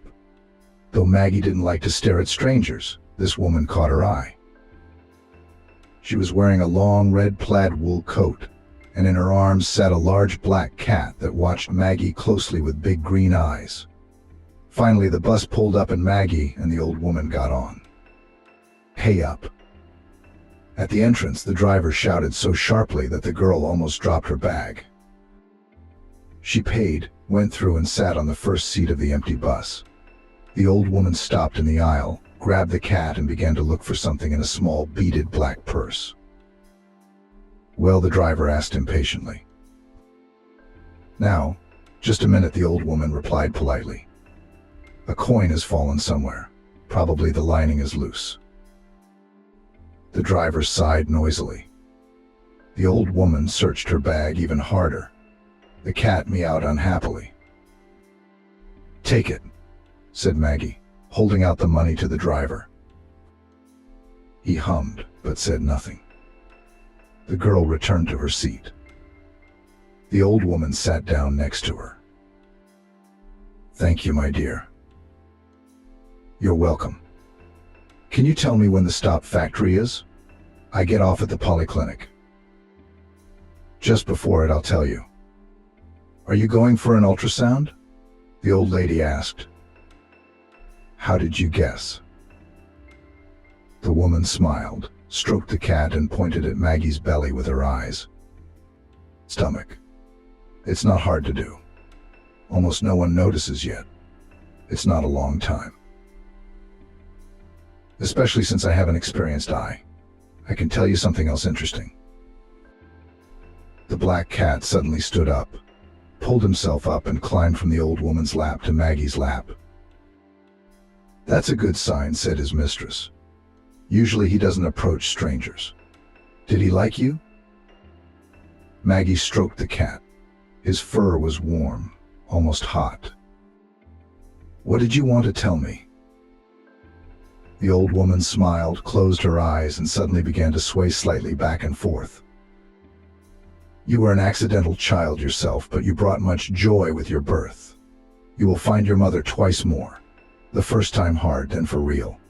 The path you've chosen now is the right one. Follow it, Ivan's daughter, and don't go back to the past. Look to the future." The old woman's voice was quiet and smooth, as if she had put Maggie into some kind of trance. She heard everything, understood everything, but it was as if time had slowed down. Every word of the unexpected prediction was etched in her memory. "Girl," came the familiar rough voice of the driver. "Girl, the clinic, you're getting off here." Maggie looked out the window. Yes, it was the right stop. She hadn't even noticed the bus had stopped. And the amazing thing was that the old lady and her cat were no longer on the next seat. "The fetus is developing perfectly. All the indicators are normal. I don't see any pathology." The doctor, a young beautiful girl, was always friendly to Maggie, called her mommy, and always told her in clear words what she was doing and what the results of the examination were. "Mommy, do you want to know the sex of the baby?" "Of course," Maggie said quietly. "It's a girl, Eden's daughter." "And name it." Maggie remembered the old woman's words. "Knew what?" The doctor interrogated. "Nothing, that's just it." "You say you're all right?" "Yes. How do you feel?" Maggie smiled. "I feel great. I feel like I have more energy and strength." "That's wonderful. How much longer can I work?" "You'll have to see how you feel. You're good for now." At home, Maggie was glad to lie on the couch and close her eyes. At last she could relax after an eventful day and think about everything. She could hardly define her attitude to fortune-tellers, clairvoyants, and other mystics. Though of course her upbringing in the village had left its mark. For example, Maggie remembered well how her stepmother periodically put a saucer of milk and a lump of sugar for the housekeeper. To keep the house in order, she explained to little Maggie. The children even tried several times to see the housekeeper. Once, after waiting for their parents to fall asleep, Stephen and Maggie snuck out of the room and hid behind the stove so that they could see the white saucer on the floor. Even after the house was completely dark, the saucer was dimly lit. They sat there until they fell asleep, but they never saw anything. But then there was less milk, and the sugar was chewed. One must properly remember what it was the old woman had said about Eden's daughter. And name it. Eden Smith. Beautiful, thought Maggie. Every time she remembered Eden, her heart clenched painfully. Maggie habitually dropped her hand to her stomach. She wouldn't admit it to Grace, but somewhere deep inside her, she still had hope that Eden would come back. She'd even dreamed about him a few times. She'd wake up to find him in her bed, or he'd come to her work, or he'd ring the doorbell. The bottom line was the same: Eden was telling her that it wasn't his fault that he had to leave her. Now he was back, and they would be together forever. And then Maggie woke up alone in a big empty bed every time. "You'll find your mother twice more." The first time hard, then for real. She remembered the old woman's words. It was unclear what the second part meant, but it was best to focus on the first. She would find her mom. Somehow, with everything that had happened, finding her mother had taken a back seat. Maybe that's what she should do now, go see her father. He probably knows Mom's relatives, friends, her old place of employment, or some addresses. Strange she hadn't thought of that before. About the putsch and the fact that one should look to the future, not the past, is not very clear yet, but she would think about that later. Maggie had a strange feeling as the bus pulled into her home village. She felt at the same time as if she had never left here, and as if she had never been here. These little old wooden houses smelled merrily of smoke from their chimneys. Shaggy dogs barked at the bus. Women in warm shawls and men in fur hats seemed near and far at the same time.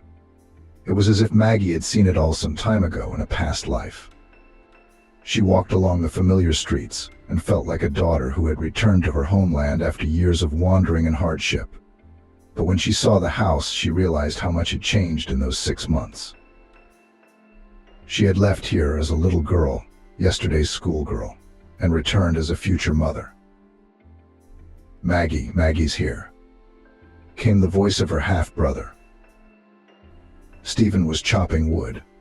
When he saw her, he dropped the axe right there on the woodpile and ran toward her, huge, with ruddy cheeks and hair sticking to his forehead. He rushed to his sister, hugged her tightly, lifted her up, and whirled her around.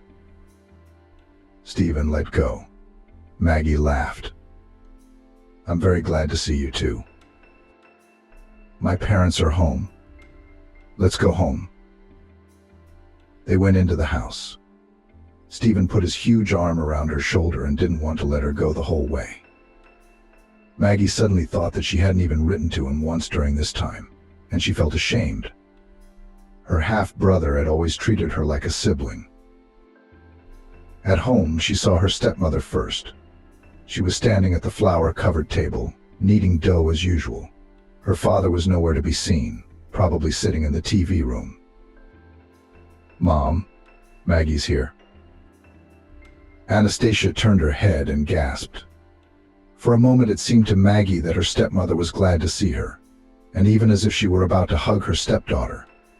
But after a second, as if she had come to her senses, she put her hands to her sides and said angrily, "Well, look who has come to us. Not a word in 6 months. And here, unannounced, in broad daylight, she just dropped in like snow on our heads." The stepmother took a noisy breath, as if gaining air, and continued to grumble. "Why did you get up? As if it was the first time you came here to the stove. Hurry up and come in. I'm freezing." Her nose is white. "Stephen, make her some raspberry tea." Father appeared in the kitchen. He wiped his eyes in confusion and did not immediately realize what had caused the commotion. When he saw his daughter, he didn't even smile. "Hi, Daddy," Maggie said and hugged him. Her father gave her an odd hum and barely hugged her back. "Stay in your room for a while," Anastasia commanded. "We'll have dinner soon." Maggie and her father and brother went into the hall. It had been a long time ago. Anyway, they met when your father Eden came to New York for driver's training. I think he liked your mom Bella right away. Eden said he didn't understand why she was attracted to him. It was obvious she was from a wealthy family. I remember there was a strange story. She had a fight with her parents, or they'd moved away or died. Anyway, she and Eden hit it off real quick. And by the time he had passed his exams and was about to leave, she was the first to propose to him, "I want to live with you, and I want to live in the country." Maggie was surprised. For some reason, she had always thought that her father had tricked, or maybe through force. The trip to the village left Maggie with mixed impressions. She'd hoped so much to find a clue to her mother's whereabouts. And as much as she wanted to deny her father's words, they stabbed her very sorely. Surely her mother could have visited her in so many years. And since she hadn't, she didn't want to see her. All right, she'd have a daughter of her own soon. "She has to take care of Masha too," Trixie asked her, telling her how she had traveled. After listening to her friend's long story, she sighed. "What can I say? Your father is probably right. And really, you've got a lot of other things to do right now. There's a promotion coming up at work." Yeah, Maggie smiled as the thought of the job felt good. Of course, it's only called a junior assistant. In reality, there would be almost no difference in salary. Yes, and the work would consist mostly of serve and fetch. Stephanie also promised a theory test. "You'll pass," Trixie said confidently. "It's okay, everyone starts small. But you'll be one step closer to your dream. It's not like scrubbing floors." "You're right," as always, Maggie agreed. "All in all, I'm fine with it. I just miss Jason sometimes." Maggie glanced at Trixie, knowing she'd be unhappy at the mention of her estranged fiancé, but she made a sudden suggestion. "I was thinking maybe we should ask people we know who were at the cottage the summer you met. Someone must have taken him there. They must know his close friends. Maybe parents, siblings?" "Don't, Trix. I was thinking the same thing. It's the same thing with Mom. If he wanted to, he would have contacted me a long time ago. But if I find him, what am I going to say? 'Hey Jason, you bastard. Here's our daughter. Pay child support.'" Maggie shook her head. "Well, no. Chloe is my daughter. I don't want him to have any rights over her. I raised her myself. If she asks who her father is, I'll tell her everything I know." Trixie sighed. "Okay, that's up to you. I'll help you in any way I can." "Thank you." The exam at Stephanie's Maggie's seemed perfectly easy. Even though Cassandra's assistant Marissa kept a nonchalant expression on her face, it was obvious that she was pleased. Lastly, she led the girl into the holy of holies of their fashion house, the so-called dressing room. Essentially a huge room with countless racks of clothes, shoes, and accessories. Their Stephanie had asked her to put together a few sets for different occasions. Maggie did it. "Well, congratulations," Stephanie said. "By the way, when is your due date?" "About the beginning of April." "Well, that's not soon enough." "Oh, that's great. Just in time to model in the spring show of Cassandra's new collection." "Model?" Maggie thought she heard wrong. "I'm not a model. And I've got a huge belly already." "It'll be just what you need," Stephanie said nonchalantly. "Cassandra is currently designing a maternity collection. She wants to present it in late winter or early spring." "And she wants you as a model?" Maggie wondered. "Oh, wow, but I'm not a professional model." "It's no big deal," Stephanie assured her. "We'll get you ready. There's plenty of time. In the meantime, here's a list of new responsibilities. Starting tomorrow, you're no longer a cleaning lady but a junior assistant. Basically, you're doing the same thing as, say, me or Cassandra. You'll have to prepare clothes, shoes, coordinate fittings, make appointments, make sure all supplies are in sufficient quantities, and a lot of other things. By the way, how long do you plan to work?" "As long as I can," Maggie replied. "I feel great, and the doctor said it's okay." "That's good. Of course, after the birth, you'll go on maternity leave. We all understand that. But keep in mind that Cassandra won't be waiting for anyone for 3 years, or even a year and a half." "I understand," Maggie replied. She didn't really know what to do. Trixie couldn't babysit, she was working, and there was no money for a nanny. Who else would she ask? Eden. I don't think he'd do it. All right, she'd think of something. For a moment she thought Trixie was right, and she could find Taylor and ask him for help. He obviously didn't need the money. But Maggie felt sick to her stomach at the thought of him turning her down, lying, making excuses, or saying it wasn't his child. Surely he was counting on never seeing her again. No, Maggie wouldn't impose. There was plenty of work to do in her new position. Maggie even sometimes thought that if she had stayed as a cleaner, she would have moved much less. But the girl did not complain. She felt great. And at work she was ready to spend the night. And everything went easily and well with her, as it happens when a person is engaged in his work.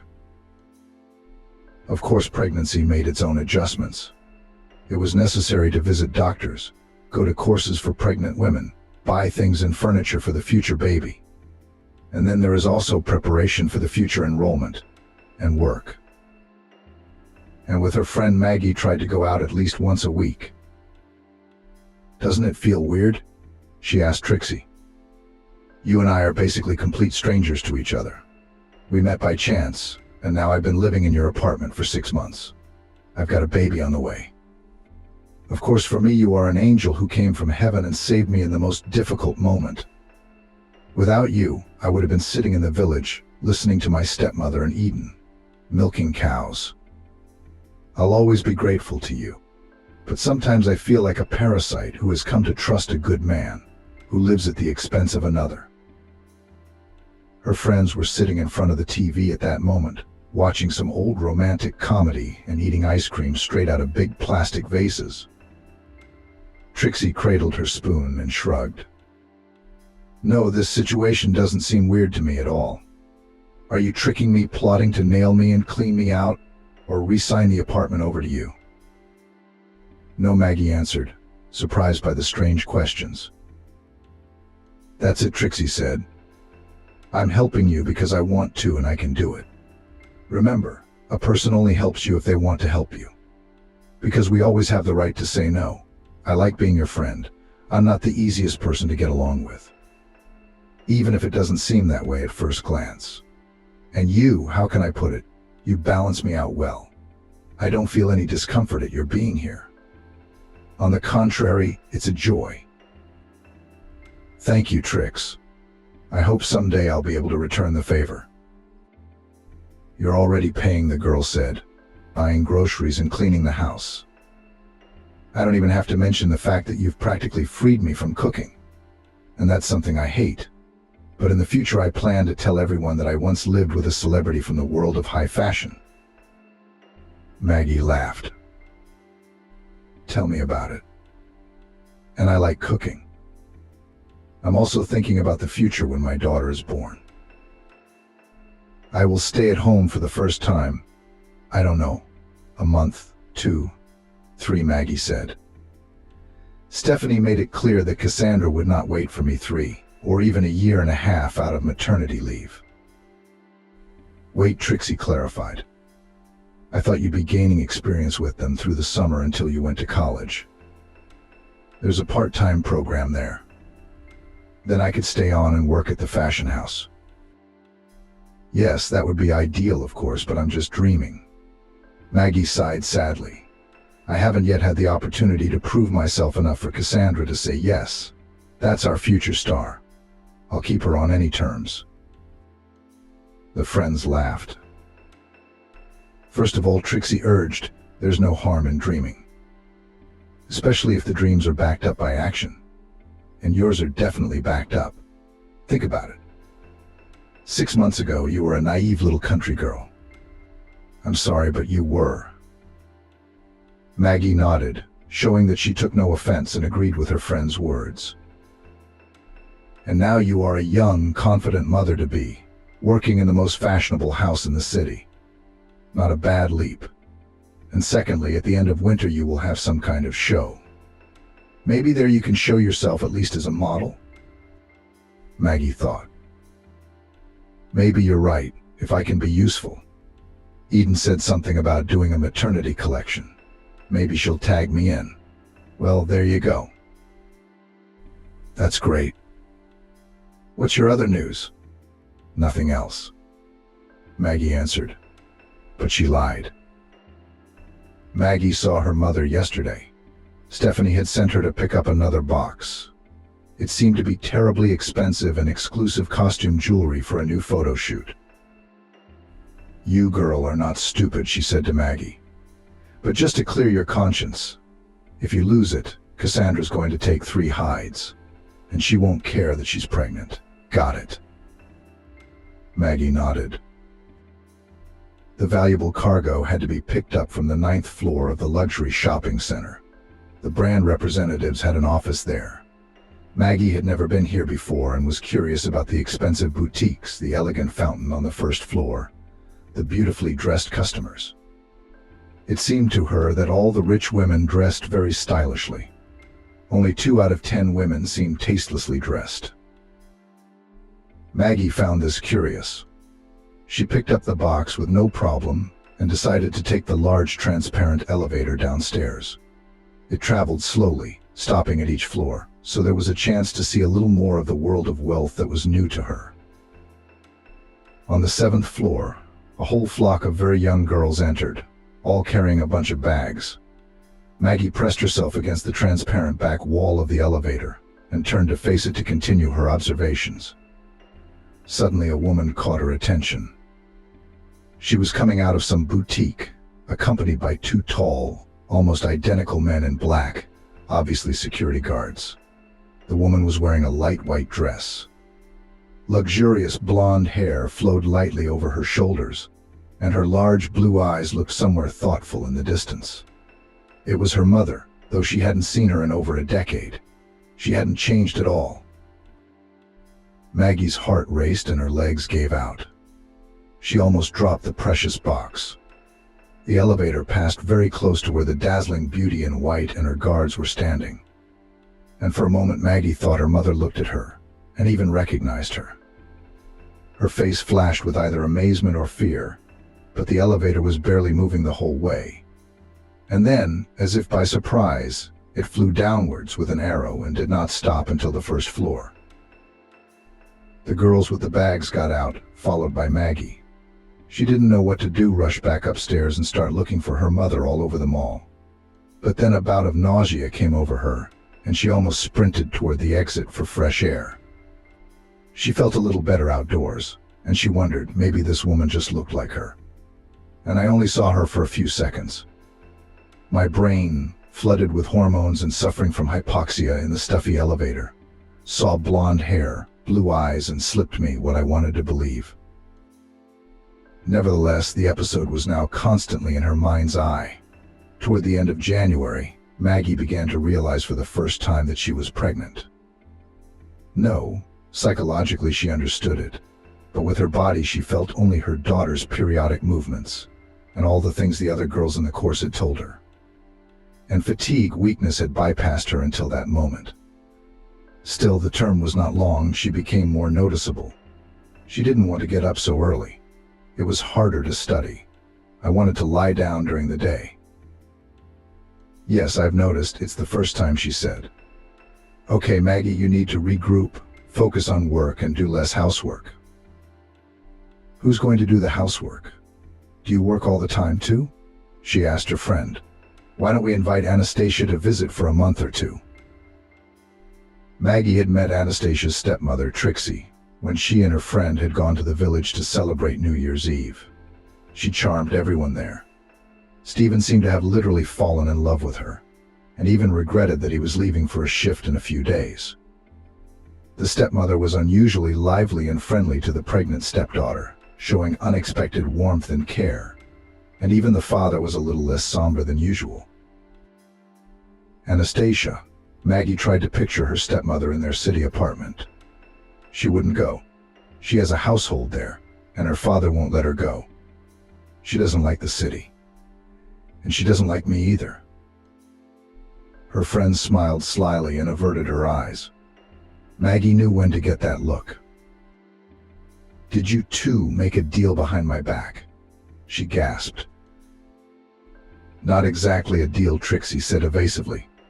But before we left, we had this conversation. I told Aunt Anastasia that she could stay at my apartment if she wanted a break from country life. She was fine with it, and she was worried about you, by the way. Yeah, I could use the help, but taking it from your stepmother. Although there was no other option. All right, let her come.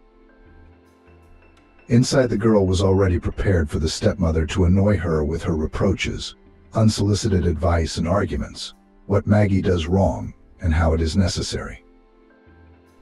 But to her surprise, for the first 2 or 3 weeks the guest behaved quieter than water, but her help was very noticeable. Now Maggie could afford to get up an hour later. Breakfast and the obligatory container of lunch were already waiting for her on the table. In the evening they would flock back to the clean, cozy apartment, and even from the stairwell smelling the odor of homemade pies, or potatoes with mushrooms, or duck baked according to an old recipe. Yes, Aunt Anastasia, don't you have to lose weight? Maggie said cheerfully to her at dinner one night. There's nothing unhealthy about it, she replied. How do you know such recipes? Maggie wondered. Stephanie showed me how to look things up on the internet. I know that girls are watching their figure nowadays. And I read about pregnant women that it's bad for them to gain a lot of weight. It will be hard to give birth, and the baby will have a bad effect. So I started to look for a tasty and healthy way to feed you, Anastasia explained. Thank you, Maggie said sincerely. The stepmother looked embarrassed.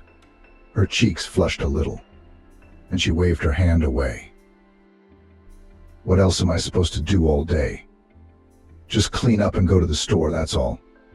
It's boring just sitting around all day, so I'm looking for recipes.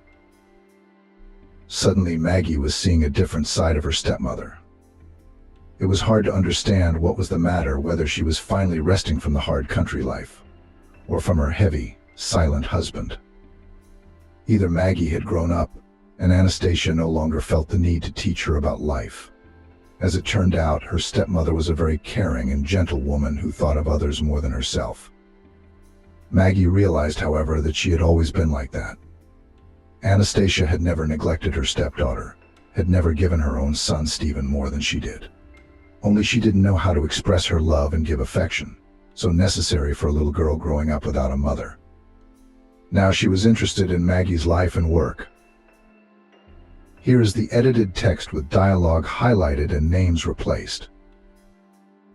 At first secretly, furtively, she listened to Maggie tell her friend Stephanie about reading Coco Chanel's biography and looking for transparent square buttons. Then she started sitting next to her, then asking Stephanie the meaning of words.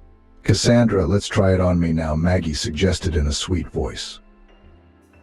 The warden lit a cigarette. What's there to adjust? Only if you put all these rags in a pile and set them on fire, she snorted. Stephanie glanced quickly at her assistants, and as if on cue, they began to praise Cassandra's genius. She pouted and rolled her eyes like a little girl. All scoundrels. Traitors, she muttered. But it was obvious the flattery had worked. Well, Maggie, put on those overalls. As Maggie changed and walked down the makeshift catwalk, her boss's face turned even more sour than usual. Not that, she said. What's wrong? I can't figure out. Maggie plucked up her courage again and said, the belt is unnecessary. It's supposed to emphasize the waist. Except I don't have one, and it divides my figure ridiculously into two unequal parts. If you took it off, it would make the look softer and smoother. I say. Cassandra ripped off the sewn-in belt with a few ruthless movements. Yes, that's it. So they tweaked the entire collection in the time they had left. Even so, Maggie still felt a growing excitement, even though she had practiced. It was scary to imagine that she, a heavily pregnant girl from Sacramento, would be walking down the runway in front of a room full of people today. What do you have to be afraid of? Stephanie encouraged her. Your boss is a beast. Aren't you scared of her too? And walking the runway is just a walk. I'm sorry, but this is Cassandra's night, not your recital. You'll be looked at as one of many models, nothing more. They'll be looking at her every look under a microscope, looking for flaws and scrutinizing every detail. That reassured Maggie. Indeed, her business is to go out 3 times, walk along the path in a series of similar pregnant girls, among whom there are not even professional models, and quietly go to rest. But Cassandra will have to endure all the critics, competitors, journalists, and just those who want to express their opinions. Trixie and Anastasia came to support the young debutante. As a thank you, Maggie had prepared their images for the show herself. Trixie sat in a long emerald green dress that set off her curly red hair, while Anastasia wore an elegant light beige pantsuit. She even straightened her back. And no one would think now that this woman had lived in Sacramento all her life, tending cows and a vegetable garden. Maggie didn't even remember her first entrance. The hall in front of her eyes merged into one big blur, and she only mechanically stepped over her feet and kept a trained smile on her face. When she came backstage, Stephanie hugged her tightly. Well done, Maggie, good girl. That was awesome. Hurry up and change for the second time out. The second time was already a little calmer. She even found Trixie and Anastasia in the third row with her eyes and smiled at them. At the same time, a vague uneasiness came over her. Maggie didn't understand what caused it. Her stomach didn't hurt, so it definitely wasn't related to the baby. She seemed to see something in the hall. But what? Maggie, get changed quickly. You're locking up, Stephanie shouted at her. For the third time, even though she was going the very last, Maggie was absolutely confident. The show was almost at an end, and judging by Cassandra's satisfied smile, it had gone great. She could tell from the audience's reaction that they were enjoying themselves. Her eyes slid to the front row, and Maggie almost stumbled when she saw a fragile blonde in a dazzling black dress. It was her, there could be no doubt now. Her mother was looking directly at her. Maggie herself didn't realize how she didn't faint or drop everything and run to her mother right off the stage. On autopilot, the girl finished her walkthrough, remaining on stage with the rest of the models. She even seemed to clap and smile when Cassandra came out, and the audience greeted her with a round of applause. But Maggie herself didn't take her eyes off the woman in the front row. Her mother recognized her, she certainly did. Barely waiting for them to get off the stage, Maggie ran without even changing her clothes. The guests from the show had moved on to the adjoining room where the buffet was to be held. Maggie squeezed her way through the guests. Someone recognized her, complimented her, but she heard nothing, looking for the familiar blonde hair and black dress in the crowd. "Mommy," she finally shouted. There was no doubt now. She really hadn't changed much in 12 years. Maybe her cheekbones were a little sharper, and her eyes a little harder. "Maggie," the woman said gently and touched her arm lightly. She looked more frightened than pleased. "Did you recognize me, Mom?" Maggie asked cheerfully. "Of course you did, my girl. How could I not recognize my little one, even though you've grown?" Her mother nodded at her belly with a smile. "Are you getting ready to be a mother? I was hoping you wouldn't have it as early as I did." "Early?" Maggie asked, perplexed. Her mother looked away. Apparently she didn't want to draw attention to them. Somewhere in the distance loomed the vaguely familiar silhouettes of men in black. Maggie remembered that they were the guards who had been with her mother at the mall at the time. "Let's step back a little," her mother asked affectionately. They walked through the hall and out onto the covered balcony, where it was warm and empty. Mother sighed, rubbed her temples, and apparently determined to tell the story began. "I wasn't even 17 when you were born," she said. Maggie had never thought of her mother being so young. Eden didn't know that. "I only told him at the registry office," her mother continued. "He guessed about you later," she added quietly. "Figured what out?" Maggie asked, "and then realized I'm not his daughter?" The mother lowered her eyes. "Yes, I was very young then, silly spoiled. My parents are very rich people. They never denied me anything. That must have played a part. When I became a teenager, I suddenly started to show character, drinking, smoking, going out with different bad guys.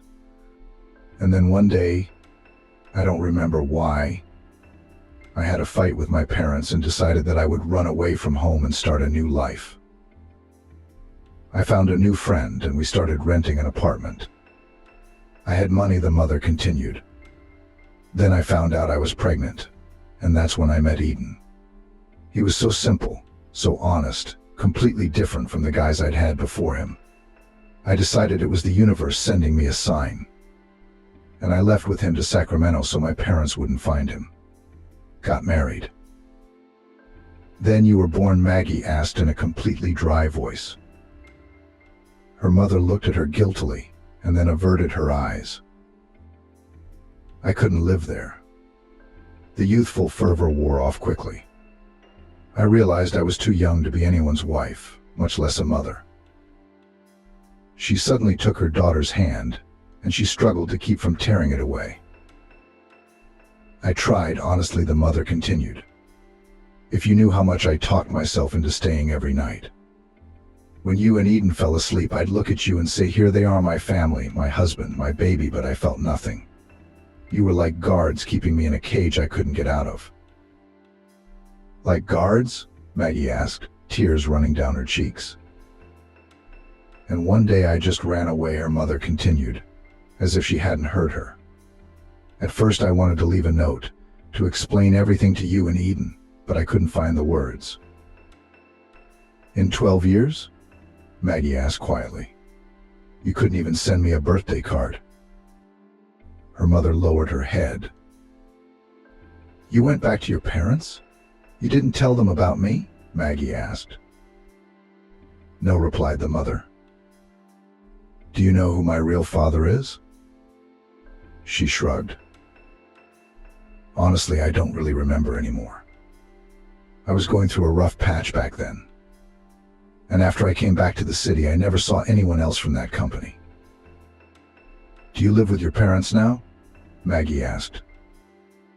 Mom shook her head negatively and said very quietly, no, with my husband. Is that how he keeps me safe? She shrugged her shoulders in an embarrassed sort of way.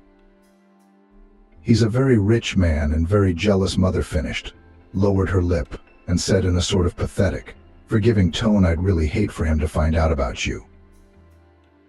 You can't see me, can you? Maggie shook her head negatively. Her mother suddenly perked up and smiled.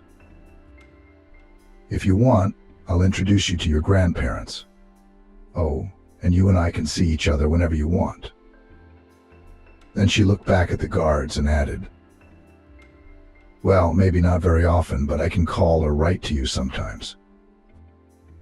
Is that what you want, Mom? Maggie asked and looked her in the eye. Her mother looked both guilty and frightened at the same time. Maggie suddenly realized that she was not at all happy to see her daughter. She might have been glad at first, because she thought that now she would be relieved of the guilt that had been weighing on her shoulders for so many years. But now she seemed more afraid of what her rich new husband would think of her. Maggie averted her eyes, and through the glass door of the balcony she suddenly saw her stepmother, who appeared to be looking for her.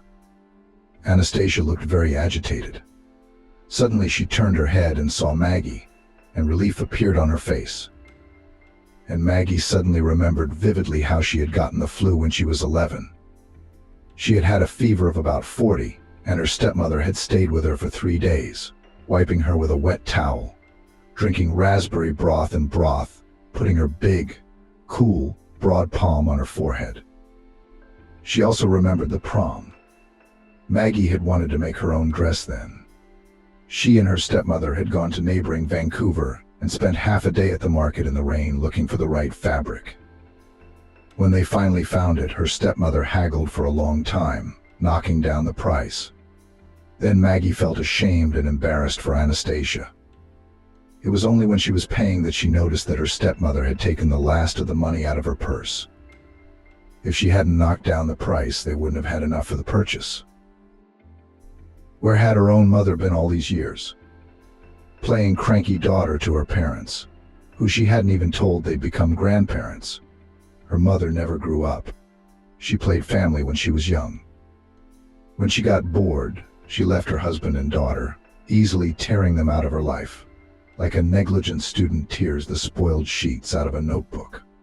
Then she returned to her parents, pretending to be an innocent girl who had a little pity.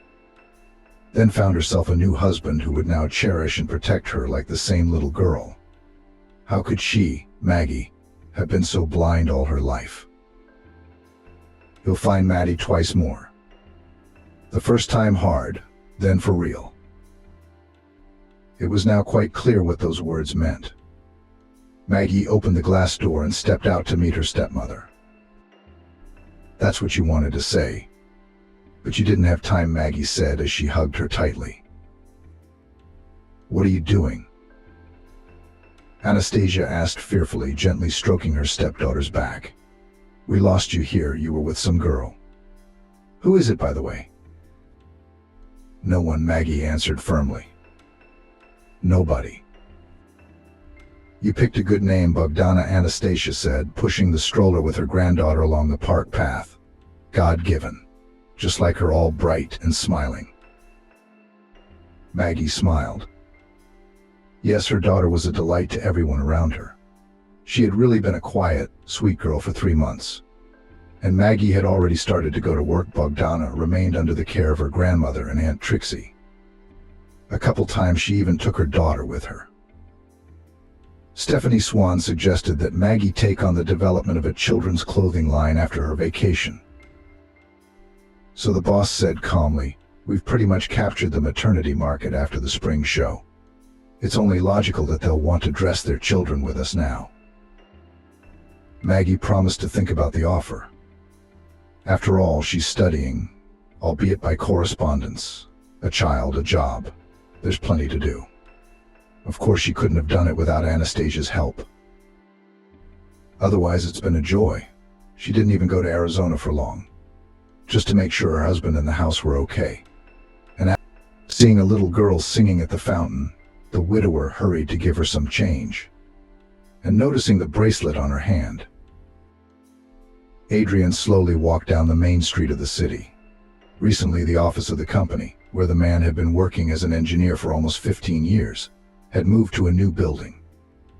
On the one hand, it was harder to get to work farther from home, plus traffic jams in the mornings and evenings. On the other hand, the building itself was beautiful and bright, and the cityscape around it was pleasing to the eye. Smart people, squares, fountains, picturesque parks, the center of the city, after all. Adrian had recently made it a rule not to rush immediately after the end of the working day to the parking lot, but to walk for a while in the streets. It was a kind of relaxation. Every day here felt like a holiday. Children with balloons and ice cream, horses drawn in carriages. By the time you drove back and forth, there would be no evening traffic, and you could get into the car and go home. Since Stacy had moved in with Adrian, coming home had been much more pleasant. The apartment smelled different now, fresh baked goods, delicious home-cooked food, feminine perfumes and creams, cozy, cozy, cozy smells. And Stacy herself was cozy, warm, kind. Adrian's heart gradually thawed beside her. He'd been through a lot. Not everyone has to go through what happened to Adrian's family. The man thought he was no longer capable of strong feelings. But Stacy, she was a real revelation to him. It turns out there could be joy in his life. Quiet, so calm, so peaceful, watching TV shows together in the evening, going on picnics with friends, traveling to the sea in the velvet season. And yet the heavy thoughts did not let Adrian go until the end. There was a feeling of understatement, uncertainty. And how could it be otherwise, when it was still unknown what had happened to Amelie? Young parents with young children, especially girls of 4 or 5, still caught Adrian's eye. Right now he was looking at a family walking just ahead of him. A young, slender mom. The father of the family in a brightly colored print t-shirt and jean shorts. 2 children, a boy about 8 years old and a 4-year-old toddler. The boy walked with an impassive, bored look. Perhaps he didn't want to go for a walk with his family. The girl, on the other hand, she looked around with curious eyes and asked questions. The parents, Adrian could clearly see, were a little tired of their youngest daughter's sociability. The mother answered one-word answers. The father, in general, several times irritably asked the child to be quiet. Oh, young people. They do not understand what happiness it is to walk with a little daughter by the hand, to talk to her. Adrian would now gladly answer a million questions of a 4-year-old girl. Not for nothing they say what we have do not keep. But why not keep it? Years ago, Adrian quite consciously enjoyed fatherhood. His daughter Amelie never annoyed him like this young father, nor did she tire him like her mother, who walked with an unhappy face slightly away from him. Perhaps it was because he and Tiana had waited so long for this child. Adrian and Tiana had met at the institute, studying related engineering specialties. They shared many of the same lectures. Adrian immediately noticed the pretty, quiet student with the big blue eyes. It wasn't surprising there weren't many girls in their department. And yet Tiana stood out from the rest. Blonde wavy hair, wide open eyes, straight features. But Adrian wasn't just attracted by her good looks. Unlike the other girls, Tiana didn't make eyes at guys. She was genuinely interested in the subject, just as Adrian was. And young men who tried to get involved with her were sharply rejected. Adrian took a chance one day. He was paired with Tiana. They were to work on a project together. Well, it was that work that brought them together. They became a very cohesive team, and that's how they became a friendship, which later grew into something more. Tiana and Adrian had a lot in common. They grew up in roughly the same families and were into the same things. Even their plans for life were similar in many ways. Both wanted to first build careers, to achieve something, to find their place, and then to have offspring. The young people got married and rented an apartment. Tiana got a job in a laboratory at the Research Institute, continued her scientific work. Adrian chose to practice and went to the engineering department at the factory. At first, both received literally pennies. Then the spouses began to grow in their careers. Income increased. Soon they were able to buy their own apartment and make repairs in it. The newlyweds lived soul to soul. Adrian was so easy, so pleasant next to Tiana. She understood him with half a word, and he, accordingly, also understood her. There were no loud arguments and quarrels between them. All matters were settled by negotiation and discussion of facts and opinions. His mother often told Adrian that no girl would get along with him, so pedantic and correct. She was wrong. Tiana was as rational and conscientious as he was. It turned out that they had found each other. Adrian was happy. Everything in his life was working out even better than he had ever dreamed. The couple tried to take vacation days. Together they liked to travel around Russia. They went to Altai and Karelia and climbed mountains and admired Baikal. It was so great to get acquainted with all this splendor together with the same enthusiastic and delighted wife. 7 years had passed since the wedding. When Adrian and Tiana started talking about children, the material base for future heirs was prepared. Grandmothers on both sides have long been waiting for grandchildren and vowed to look after the kids. And with great pleasure. Accordingly, Tiana would not have to sacrifice her career at the Research Institute. And the couple themselves already wanted children. Adrian imagined how he would introduce his son or daughter to the world, tell this little man about everything. And Tiana would make a wonderful mother. She is so attentive, so sensitive, so wise. The couple consciously decided to approach the issue of childbearing. First, they were fully examined to reduce the chances of an unhealthy baby. That's when it became clear that Tiana had female problems. Very serious ones. Pregnancy is practically impossible, said the verdict of the doctor, Professor Ivanov, to whom Tiana with such difficulty managed to make an appointment. What, no chance at all, Adrian clarified. He had accompanied his spouse to the clinic that day. But it is possible to try different treatment options, the doctor replied evasively. Only all these methods are expensive and time-consuming, and I can't guarantee the result. Congenital anomalies of development. It happens, unfortunately. This was a blow to the couple.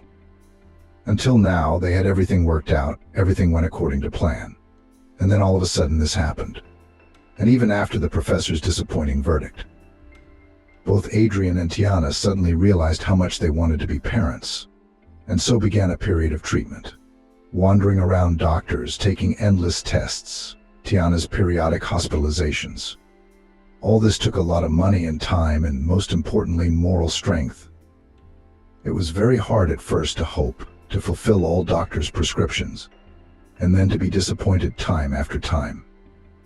Always calm, rational Tiana now often cried when she thought that her husband did not see.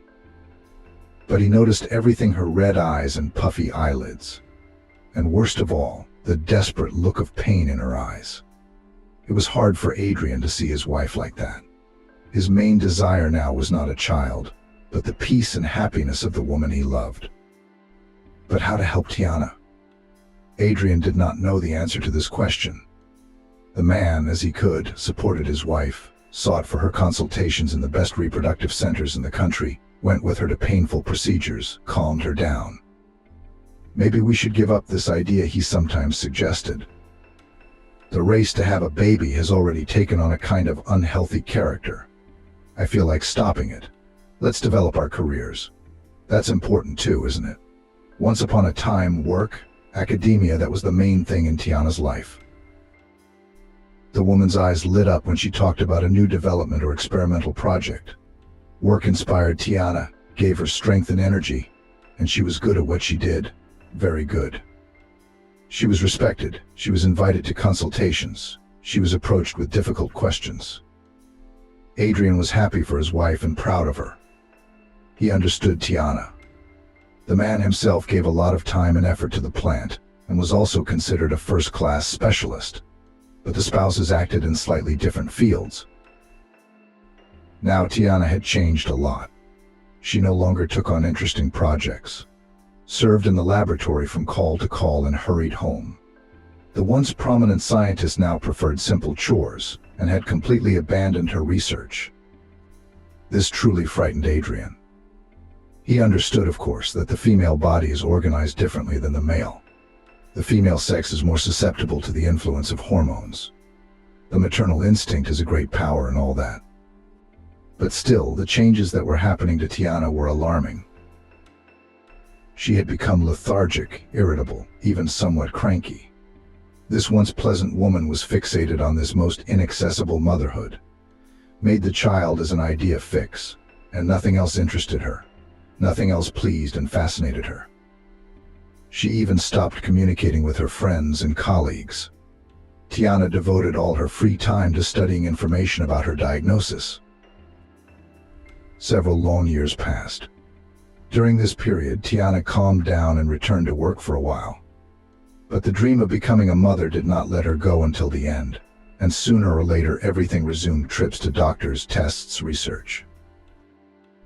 Medicine does not stand still. New reproductive technologies appear. Old ones are being improved. You have to try, was how Tiana explained her behavior to her husband. Adrian missed the old Tiana, smart, purposeful, understanding. Sometimes she came back for a while, and it was a real happiness. They talked about different topics again, watched movies together, planned trips. Why don't we take the baby out of the orphanage? With this proposal, Adrian addressed his wife more than once. He thought that a child, even if it was not his own, would make Tiana happy, help her finally feel like a mother. But she, Tiana, needed only her child, and she went to her goal, not noticing nothing and no one around. After about 15 years of marriage, the long-awaited pregnancy finally happened. Another experimental treatment helped. Adrian and Tiana were almost 40 years old at the time. The man did not expect such a result. The news came as a surprise to him and even frightened him a little, knocked him out of his rut. So many years to live with his wife, only the two of them. And here. But Tiana was happy without any reservations. Despite the wild nausea, because of which the woman could not eat at all in the first months, despite the constant pain in the abdomen and lower back, despite the dizziness, Tiana tolerated pregnancy badly. She almost never left the hospital, constantly lying under some drips, drank handfuls of medicines, endured painful injections. Several times there was a threat of miscarriage. Adrian could not imagine what would have happened to Tiana if. But the doctors managed to keep the complicated pregnancy going, because Tiana was under special supervision. To be honest, Adrian had no warm feelings for the future child. He saw it as a problem, as an obstacle that prevented his wife from living a normal, full life. And then Amelie was born, and Adrian was the first to hold that tiny, wrinkled red creature in his arms. Tiana insisted that her husband attend the birth with her. It's such an event, long awaited and huge, she said. So many problems and trials are behind us, and here it is, the prize. Besides, the doctors say that we will definitely not have more children. So, Adrian didn't want to be in the delivery room, and he was intimidated by the process, and he had no reverence for the whole thing, but he had to. At the moment when Adrian first looked at the face of his newborn daughter, The man suddenly felt that the world for him turned upside down, became completely different. The baby screamed loudly, making everyone aware of the expressive changes that had happened to her, and the man realized that his girl was cold, terribly hurt. He felt it in his gut. Adrian pressed his daughter to him, gently rocked her in his arms. The girl sobbed, looked at him a couple more times and calmed down. She felt safe around her father. Adrian realized that the daughter is now the closest, dearest person to him, that for her sake he would roll mountains and get the moon from the sky. Then the child was given to her mother. The girl had to be fed and Adrian was asked to leave the room. "I'll see you at the discharge," the midwife smiled. Now the mother and the baby needed some time alone. Adrian and Tiana were wonderful parents. They could spend hours just admiring their little Amelie. They were fascinated by everything about her, and how she tried to reach for a toy, and how she jumped with her hands and feet, and how the first smile appeared, the first tooth, the first tentative steps. It was all becoming a huge event for the new parents. Adrian had to leave for work every morning. Tiana stayed with Amelie. She completely dissolved in motherhood. The woman had waited so long for this. Tiana practiced a lot with Amelie, gave her massages, cooked delicious baby food for her, and took her for walks. With her usual zeal, Tiana studied the literature on the development of young children and practiced her new knowledge on her own child. In many ways, Amelie learned new skills faster than her peers. She spoke early. She learned to draw, sculpt, and button early. Adrian and Tiana couldn't get enough of their daughter. She was such a clever girl, such a beauty. Outwardly, Amelie resembled Adrian's grandmother: thick dark hair, huge brown eyes, dark skin. "Nothing of me the blonde-haired, fair-skinned," Tiana marveled. "Nothing surprising," Adrian joked. "They say dark genes are stronger. That's fine. But what a bright girl she's growing up to be. Black eyebrows, long, dark eyelashes. She won't even have to wear makeup. She'll save on cosmetics." Amelie grew up an affectionate, obedient girl and very inquisitive. The child inherited a passion for exploring the world from both parents. Tiana was very worried about this peculiarity of her daughter. Amelie climbed everywhere. She was interested in what is on the top shelves of the closet, how the alarm clock is organized, how deep the puddles. She climbed trees to get a better look at fruits or flowers, and sat above open hatches, peering intently into the darkness. "He'll fall off someday and hurt himself," Tiana complained. "I'll keep an eye on that little brat." "Yes," Adrian agreed. "She's a quick little girl." The man was proud that his daughter was so inquisitive. Tiana was too. But she was tired of watching the active child around the clock. Only here on the fate of the woman did not complain. All the troubles associated with her daughter gave her great pleasure. Sometimes it seemed to Adrian that his wife was overprotective of their only child. It would be easier to treat some things, to give the girl more independence, which she so aspired to. But in the upbringing of Amelie, he tried not to interfere. First, the spouses who have read a mountain of literature about children are more discerning. Secondly, Tiana had dreamed of motherhood for so long, and she was already a mother at a mature age. In their situation, it was easy to turn a blind eye to some things. Amelie adored her parents. She always looked forward to when her father came home from work, to climb on his lap and ask him a million questions, and to play the fun and noisy games that Tiana was incapable of: pillow fights, catch up, hide and seek. Adrian liked to take his daughter for a walk in the park after work. Sometimes Tiana would go with them, but more often she stayed home to clean up in peace and quiet, cook a delicious dinner, a break from the noisy child, after all. At first, father and daughter strolled along the alleys and talked about serious topics, speculated about where flies and fairy bugs wintered, and about the life of the mysterious inhabitants of the pond. They discussed the cartoons Amelie had watched during the day. Adrian smiled as he looked at his daughter, who was so serious and sensible. He thought that she must have a great future ahead of her. Then Adrian took his daughter to the playground and the fun began. Amelie rolled down the slide, climbed the stairs. She didn't do that in front of her mother. She was too worried about her long-awaited treasure. And Amelie also had to get acquainted with the kids right away. The children loved the cheerful and sociable girl. Adrian was pleased that his child so easily finds a common language with peers. The attentive father was sure that his daughter would like it in kindergarten. But Tiana resisted the idea. I quit my job on purpose to take care of the girl myself. I didn't give birth to her to dump her on the state. No, I intend to enjoy motherhood to the fullest. So what? Kindergarten is just daycare for the children of working parents. I'm doing a lot with our girl. I'm developing her. No, let her be with me. It's better that way. Adrian didn't argue, but every once in a while he'd bring up daycare again. There are children there, songs, dances. Tiana prepared her daughter for a career in science, thought that she must follow in her footsteps. And the girl seemed to be doing well. Amelie grasped everything on the fly. Her brain was working, of course, as it should. But Adrian noticed other talents in his daughter. Amelie had an amazing voice, clear, high. When the little girl sang songs from cartoons, Adrian involuntarily froze. He himself once long ago attended music school.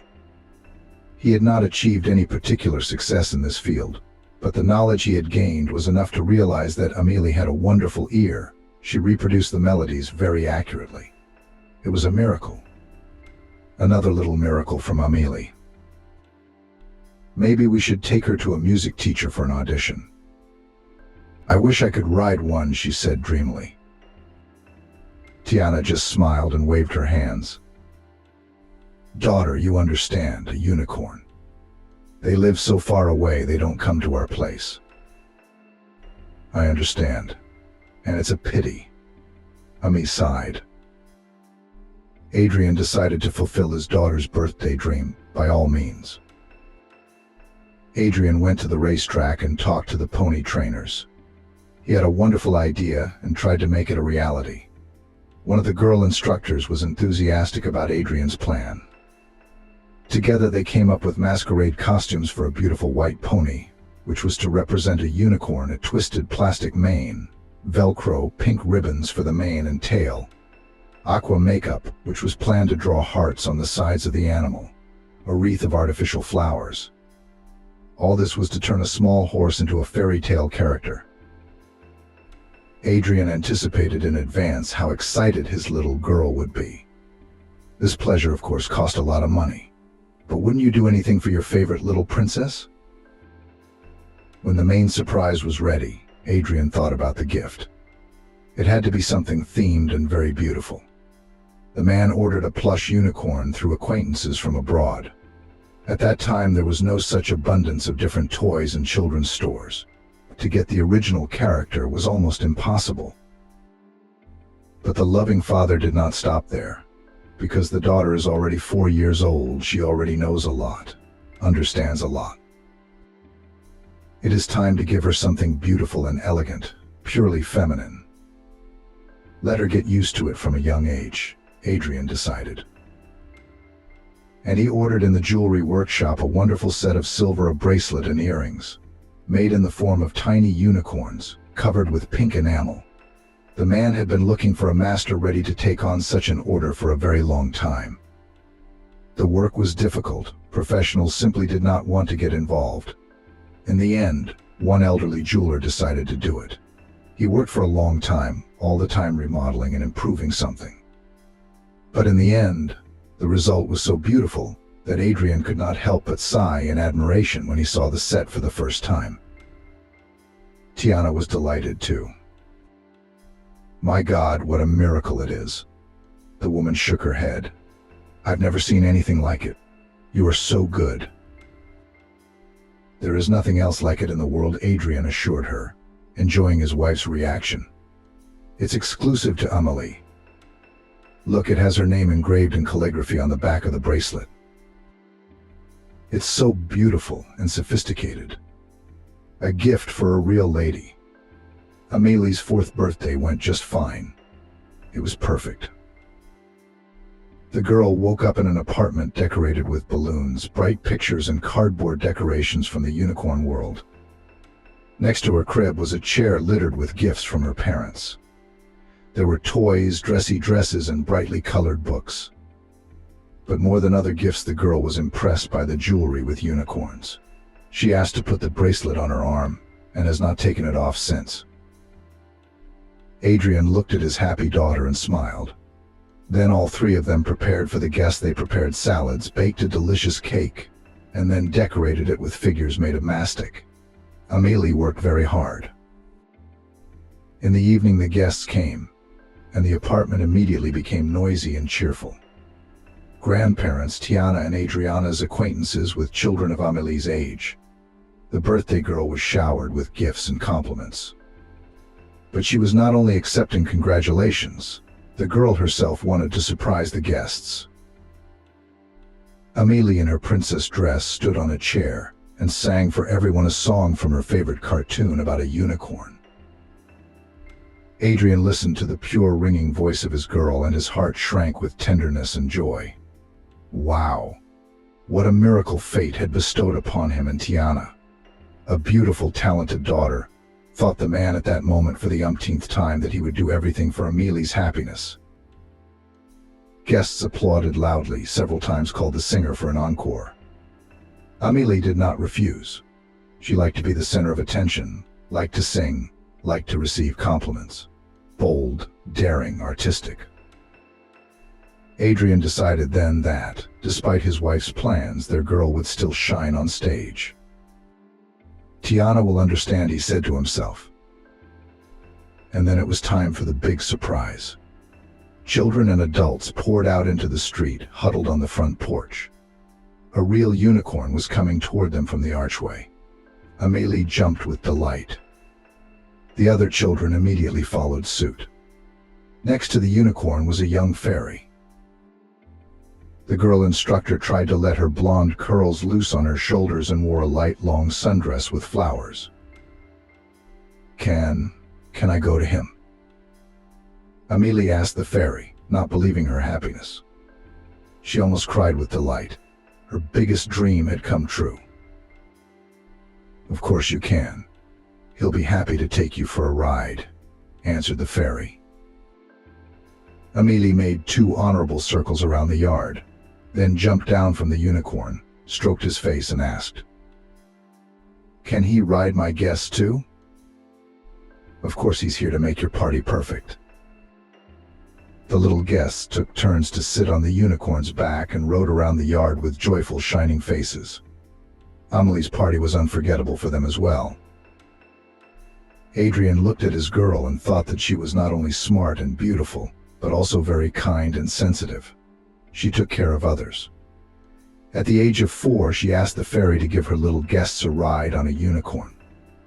What 4-year-old could have thought of that? It was a wonderful day. From it all, those involved left a lot of bright impressions and no less bright photos. On one photo, Amelie was captured in the arms of a new plush unicorn. A silver bracelet glistened on her wrist. A thin tiara crowned her head. The girl smiled broadly into the lens. She was truly happy at this moment. It was this picture that Tiana handed over to the investigators just 3 months later. It happened on a warm and sunny September evening. It was Indian summer, the most wonderful season of autumn, golden trees, illuminated by the gentle sun, leaves rustling underfoot. That evening, Tiana and Amelie decided not to stay at home and took advantage of the wonderful weather to take a walk in the park. The more so because of the City Day festivities. My wife called Adrian too. It would be great to walk through the park as a family, the 3 of us. But the man refused. He had a lot of work he had taken home from the factory. They had a serious inspection on the way from New York, some reports that needed to be finished urgently. "No, unfortunately, I will not be able to accompany my 2 beautiful ladies." Adrian shook his head, "although I would like it very much." Amelie pouted. She was charming in her light red dress and red beret, flirtatiously pushed to the side. Two tight pigtails decorated with pink silk ribbons rested on her shoulders. On her feet were new patent shoes, not quite modern. The image was original and charming. Tiana tried to dress the girl like a doll, looking for stylish and unusual things for her. Emily almost always stood out among the other children. "Okay, fine, but I have to work." Adrian waved his hands. "But don't worry. This weekend I'll go with you to the ponds. I promise." The ponds. Amelie was so excited. "That's great. We'll ride the Ferris wheel and feed the ducks buns. Yes?" "Yes," Adrian smiled. "And then we'll go to the cafe. Do you have your favorite berry pancakes? Okay?" "All right. Now you two have fun alone without me. Then tell me everything before you go to bed and listen to your mom. Okay?" "I will." Amelie reached out to hug her father. The sleeves of her red coat pulled up, exposing her wrist, on one of which the silver bracelet with unicorns glittered. The girl never parted with her favorite piece of jewelry. One of the earrings, however, had already gotten lost. The clasp was unreliable. The second, now practically useless, was in a box on Amelie's desk. "Okay, we're off." Tiana smiled at her husband. Adrian hugged his wife, kissed his daughter, walked them to the elevator, waved at the closing doorway. This picture still stood in front of his eyes, dressed up happy Emily, smiling at her father. Adrian had not realized then that he would never see his little girl again. He didn't even have a hint of foreboding. Adrian went back to the apartment, sat down at the computer, plunged into the numbers. Needed to take advantage of a moment of peace and quiet at home. Amelie would be back in a couple or 3 hours. And of course she would want to share her impressions with her father, to tell him about the walk. And then he would have to put aside all his work and listen attentively to his daughter. Adrian knew that this is very important for children, such contact with parents. But the man heard the sound of the key turning in the lock after about an hour. It was too early. Tiana came flying into the living room. When Adrian looked at her, he knew something terrible had happened. The disheveled black hair, the unnatural pallor, the trembling, cracked lips, and worst of all, the panic in her eyes. "Amelie never came back," she blurted out, looking hopefully at her husband. He shook his head negatively. At that moment, an icy hand clutched his heart. "Terrible. But you were with her. What happened?" The man mumbled confusedly. Instead of answering, Tiana rushed to the phone and dialed the police number. Only later, much later, did Adrian learn the details of what had happened. First, there was the rushing around the park looking for her daughter, talking to the police, trying to calm Tiana, who did become hysterical. However, before that, she answered all the questions of the police in detail and thoroughly. The search for the little girl, who disappeared in the park, began immediately. Squads of police officers combed the neighborhood, volunteers joined them. The trouble that fell on the two unfortunate parents left no one indifferent. The police had a hard time convincing Tiana and Adrian to stay put in the apartment. The only argument that worked was that the girl could come home on her own. "We need someone to be home at that moment." "You're not going to help with the search anyway," the young man in the uniform persuaded the worried parents. Unnecessary emotions, aggravation of the situation. People should work calmly, without distractions, you know. Adrian sat on the couch, hugging his wife tightly. Tiana was shivering violently. She blamed herself incessantly, using the harshest of expressions. Adrian felt the urge to blame Tiana for everything at first. She hadn't looked. She hadn't been attentive enough to let the child out of her sight. But seeing the state of his wife, the man held back. Why kill a man who's already in a state of grief? It could have happened to anyone. It was just an accident. It's not Tiana's fault. "We had such a nice walk in the alleys," the woman sobbed, sharing her memories. Amelie was fascinated by everything that was happening in the park. Animators, photographers with a monkey, music, smells of cotton candy and popcorn.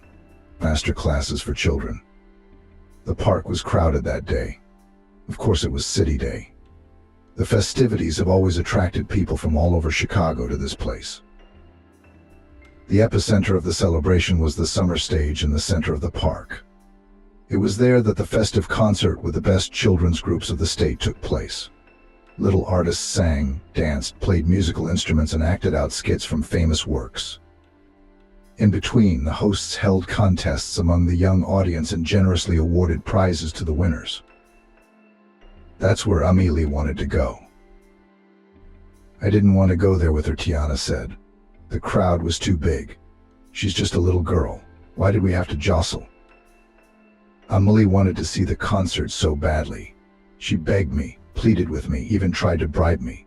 She was just going for it, as always. Adrian nodded. He understood perfectly well how it was. Amelie herself dreamed of performing on stage someday.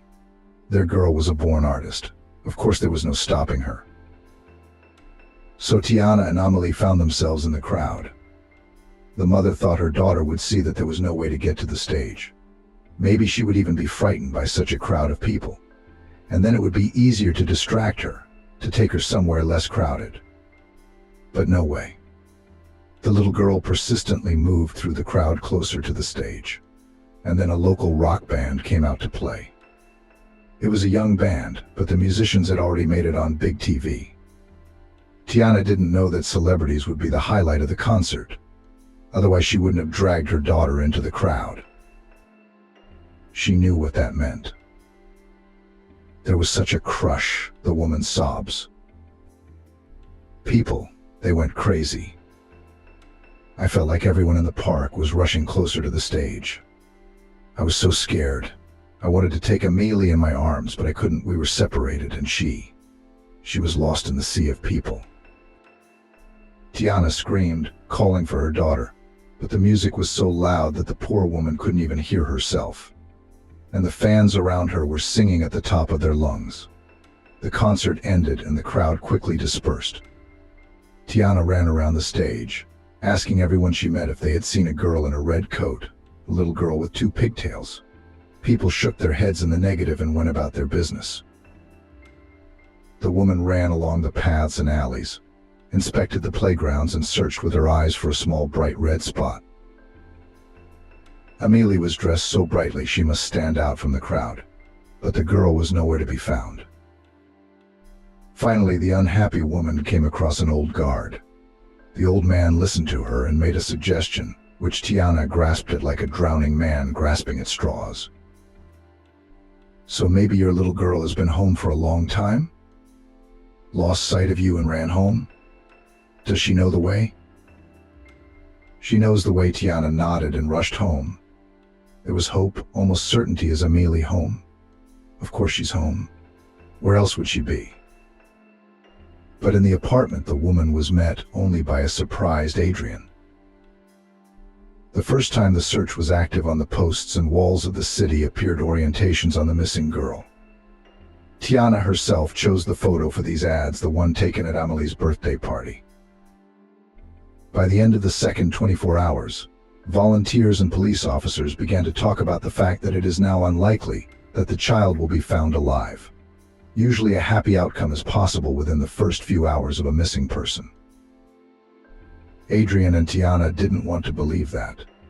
They searched the internet for stories of children returning home alive and unharmed after weeks and months of being missing.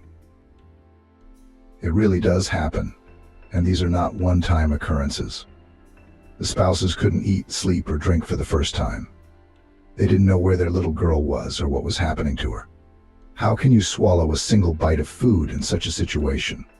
Both of them became gaunt and thin. Tiana blamed herself constantly.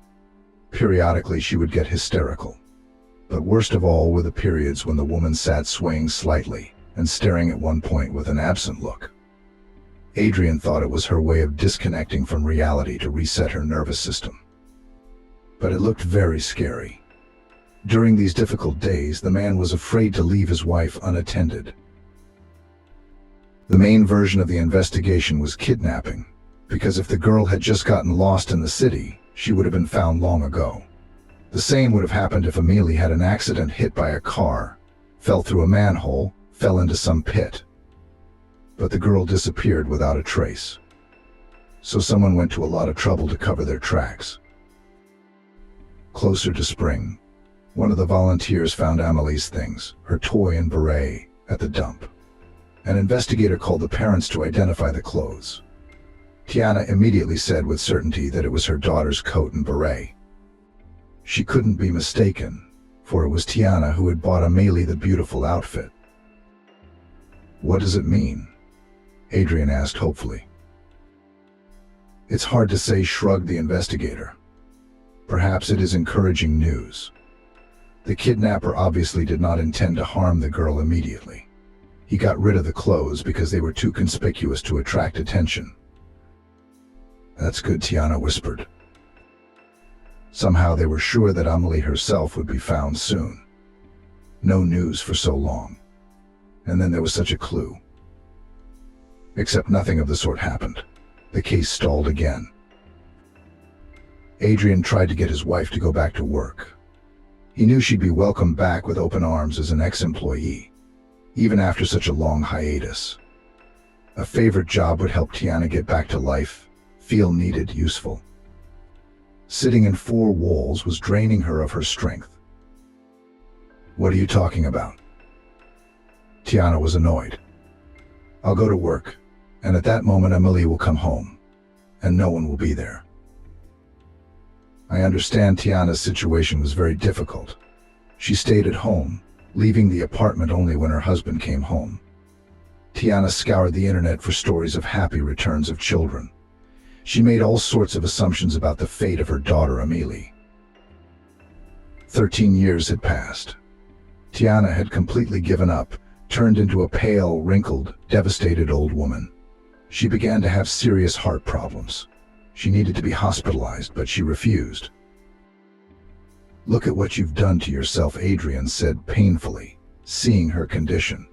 She could not accept the loss. Adrian, of course, also felt sad and worried. He realized that the longing for his lost daughter would remain with him forever. But unlike his wife, the man accepted the situation, returned to life, and began to work. And Tiana persistently brought herself to nervous exhaustion and illness, continuing to blame herself. At night, she often woke up from nightmares. She refused to go to the hospital. They were regularly visited by ambulance because of heart attacks. Doctors gave her injections and strongly recommended hospitalization, but Tiana wrote refusal after refusal. Adrian couldn't convince her. She wouldn't accept any of his arguments. Sometimes he thought it would have been better if Amelie had not been found alive. Then Tiana would have finally accepted the terrible truth. There would have been some certainty. As it was, the case was barely progressing. True, over the years the couple had been called to the station several times to identify children who looked like Amelie. The missing girl's profile was all over the country. We've had calls from all over the country. I understand the situation was extremely difficult for both spouses. Concerned citizens called, saying they had seen a girl who looked like Amelie near a store, on a playground near a pond. Adrian and Tiana looked through photos, surveillance footage. Sometimes they'd even been shown homeless girls found at a train station somewhere, but they never saw Amelie. "Take a closer look," the investigator asked. "Maybe she's yours? It's been a long time. The girl has changed, grown up." But the couple only shook their heads. They would not recognize their daughter even grown up. These calls made Tiana's condition worse each time. First desperate hope, then another bitter disappointment. All of this brought up again the years of worry in her soul. She would become hysterical, calling herself names. Adrian cost a great deal of labor to calm his wife. Acquaintances advised Adrian to leave Tiana. "She does not live, and you prevent you from returning to normal life. Have you already accepted the fact that Amelie cannot return? You have a chance to remarry, maybe you'll be a father again." But Adrian couldn't think of such a thing. He still loved Tiana. His wife was the closest person to him. They'd been through so much together. These Strosanos had brought them closer together, united them. The man no longer hoped that Amelie would be found, but he still believed that Tiana would come to her senses, get over her grief, become almost her old self, and they might go traveling again. A change of scenery would do them both good. But it didn't work out. Another heart attack took the life of a not yet old woman right in the arms of a distraught Adrian. The ambulance didn't make it this time.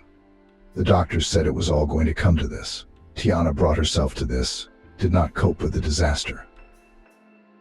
So Adrian was alone. He grieved for his wife, regretting her ruined life. The man went over in his memory their life since the disappearance of his daughter, and tried to understand if there was anything else he could do for his wife to get her out of this state. By all accounts, no, Adrian had done everything he could. Still, the worm of doubt kept him in a state of doubt. A few years later, Stacy came into Adrian's life.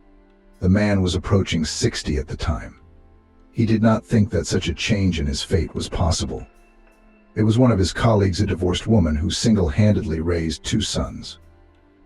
The boys had gone their separate ways, one studying abroad, the other living and working in a distant seaside town. Stacy, accustomed to taking care of someone, strosala from loneliness and lack of demand. Somehow it happened that Adrian and Stacy became unnoticeably close. The man was easy and calm next to this warm, caring woman. It turns out that it is so wonderful when someone thinks about you and tries to do something nice for you. And Adrian liked to feel patronized and protected again. Soon they were living together in Adrian's apartment. The man had renovated all the rooms long ago, so that nothing reminded him of family life. Because it was too painful to see the curtains, chosen by Tiana, and to look at the children's furniture, specially purchased for Amelie, and to realize that her daughter and beloved wife were gone and would never be around again. Stacy, of course, knew the life story of her chosen one. She supported him, listened attentively to Adrian's outpourings, which made him feel better. She hugged him, stroked his head, didn't ask too many questions. Adrian, in turn, listened with interest to Stacy's stories about her life. The woman had had a hard time too, but in a different way.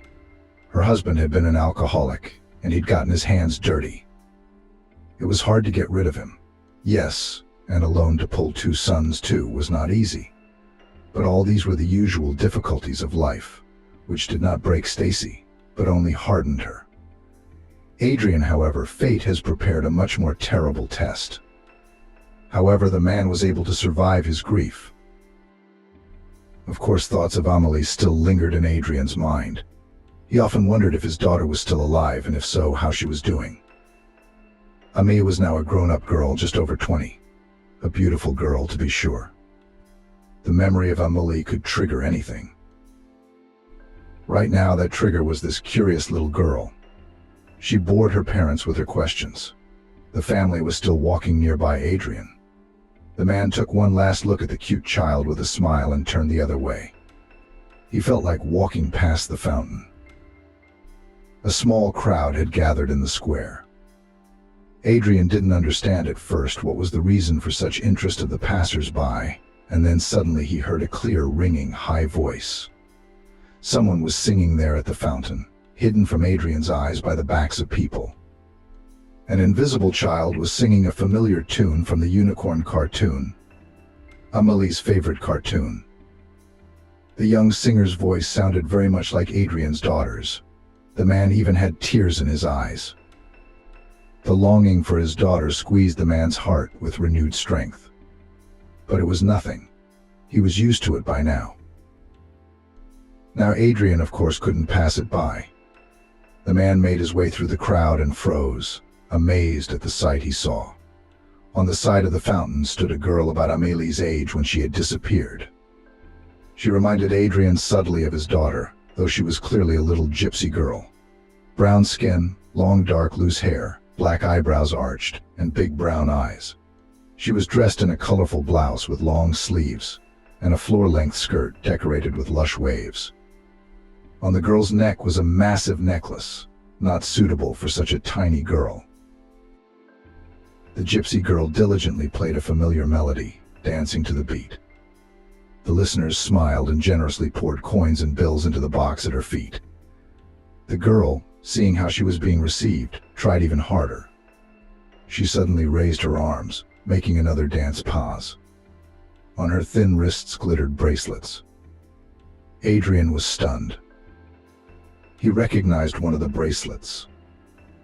And how not to recognize this unique thing, a pink unicorn, an exclusive for his daughter. Of course, to be completely sure, you need to see the jewelry closer. But Adrian was already very clear. The girl finished her song, the adults clapped for her, and began to disperse. Adrian was still standing behind the lamppost. He didn't know what to do. Should he approach the child, ask her where she got the bracelet? But he didn't want to frighten the little gypsy girl. It was better to wait until one of the adults came for her. I'm sure they're around here somewhere. I don't think they'd leave a little girl like that all alone and unattended. And indeed, a couple of minutes later, a teenager of about 12 to 13 years old came up to the girl, swarthy, black-eyed and curly-haired. He smiled at the singer and asked something. She answered. The boy patted her on the head, took her hand. Then he picked up a box of money with his free hand and led the gypsy away from the square.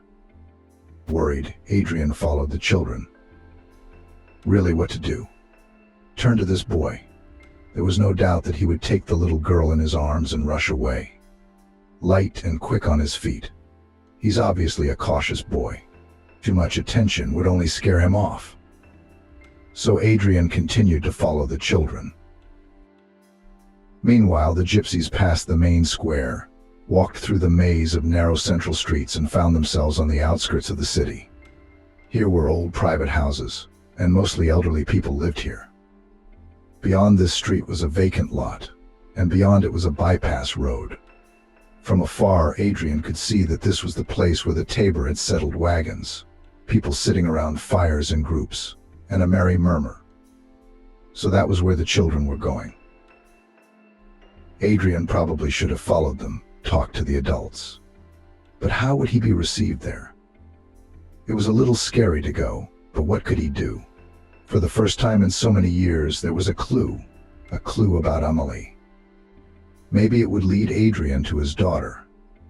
What if he finally found out what had happened to his princess?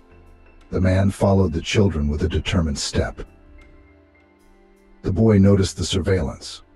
He turned around and looked at Adrian with a suspicious look, but his adults were very close by. So the teenager felt at ease. He was in his own territory. The boy only quickened his step. The little girl could barely keep up with him, treading the grass with her tiny booted feet. Then a young gypsy woman came out from the corner of the last house on the street. It was at once evident that this was the mother of the little singer. The little girl snatched her hand out of the boy's palm, rushed to the woman, and hugged her. The beautiful gypsy covered the girl's face with kisses and whispered something in her ear.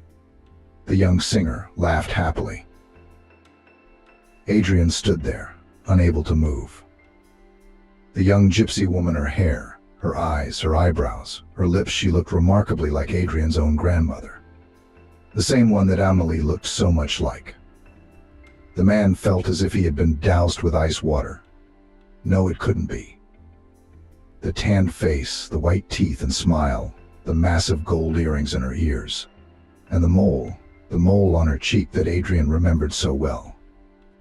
This mole was shaped like a small heart. Amelie, too, was happy to have the same mark on her cheek as the unicorn from the cartoon. The woman noticed the stare of the stranger.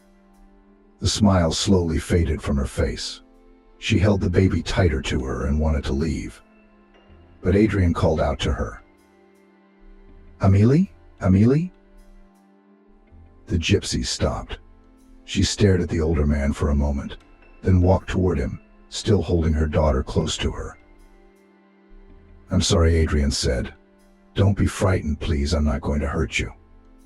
It's just that I need to." The man blurted out in surprise to himself. It was the first thing that came into his head. The dark-haired girl. She's from the Tabor. Everyone knows that gypsies make money by fortune-telling. Fortune-telling. The girl grinned.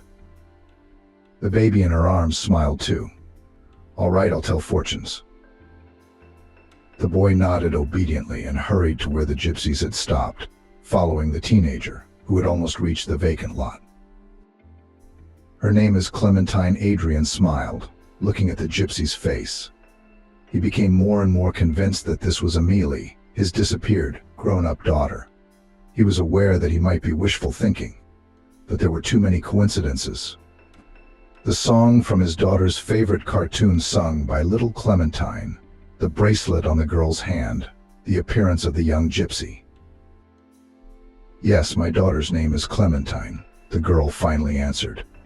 What can I tell you? Many years ago, a long time ago, my daughter was kidnapped. She went for a walk with her mother. They got into a crowd. There was a crush, but the girl was never found. I'd like to know what happened to her.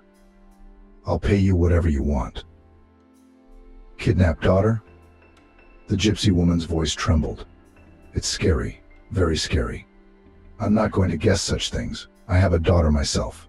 I don't want to get into trouble. Then the question is, how did your little girl get that bracelet? Because my daughter had one just like it.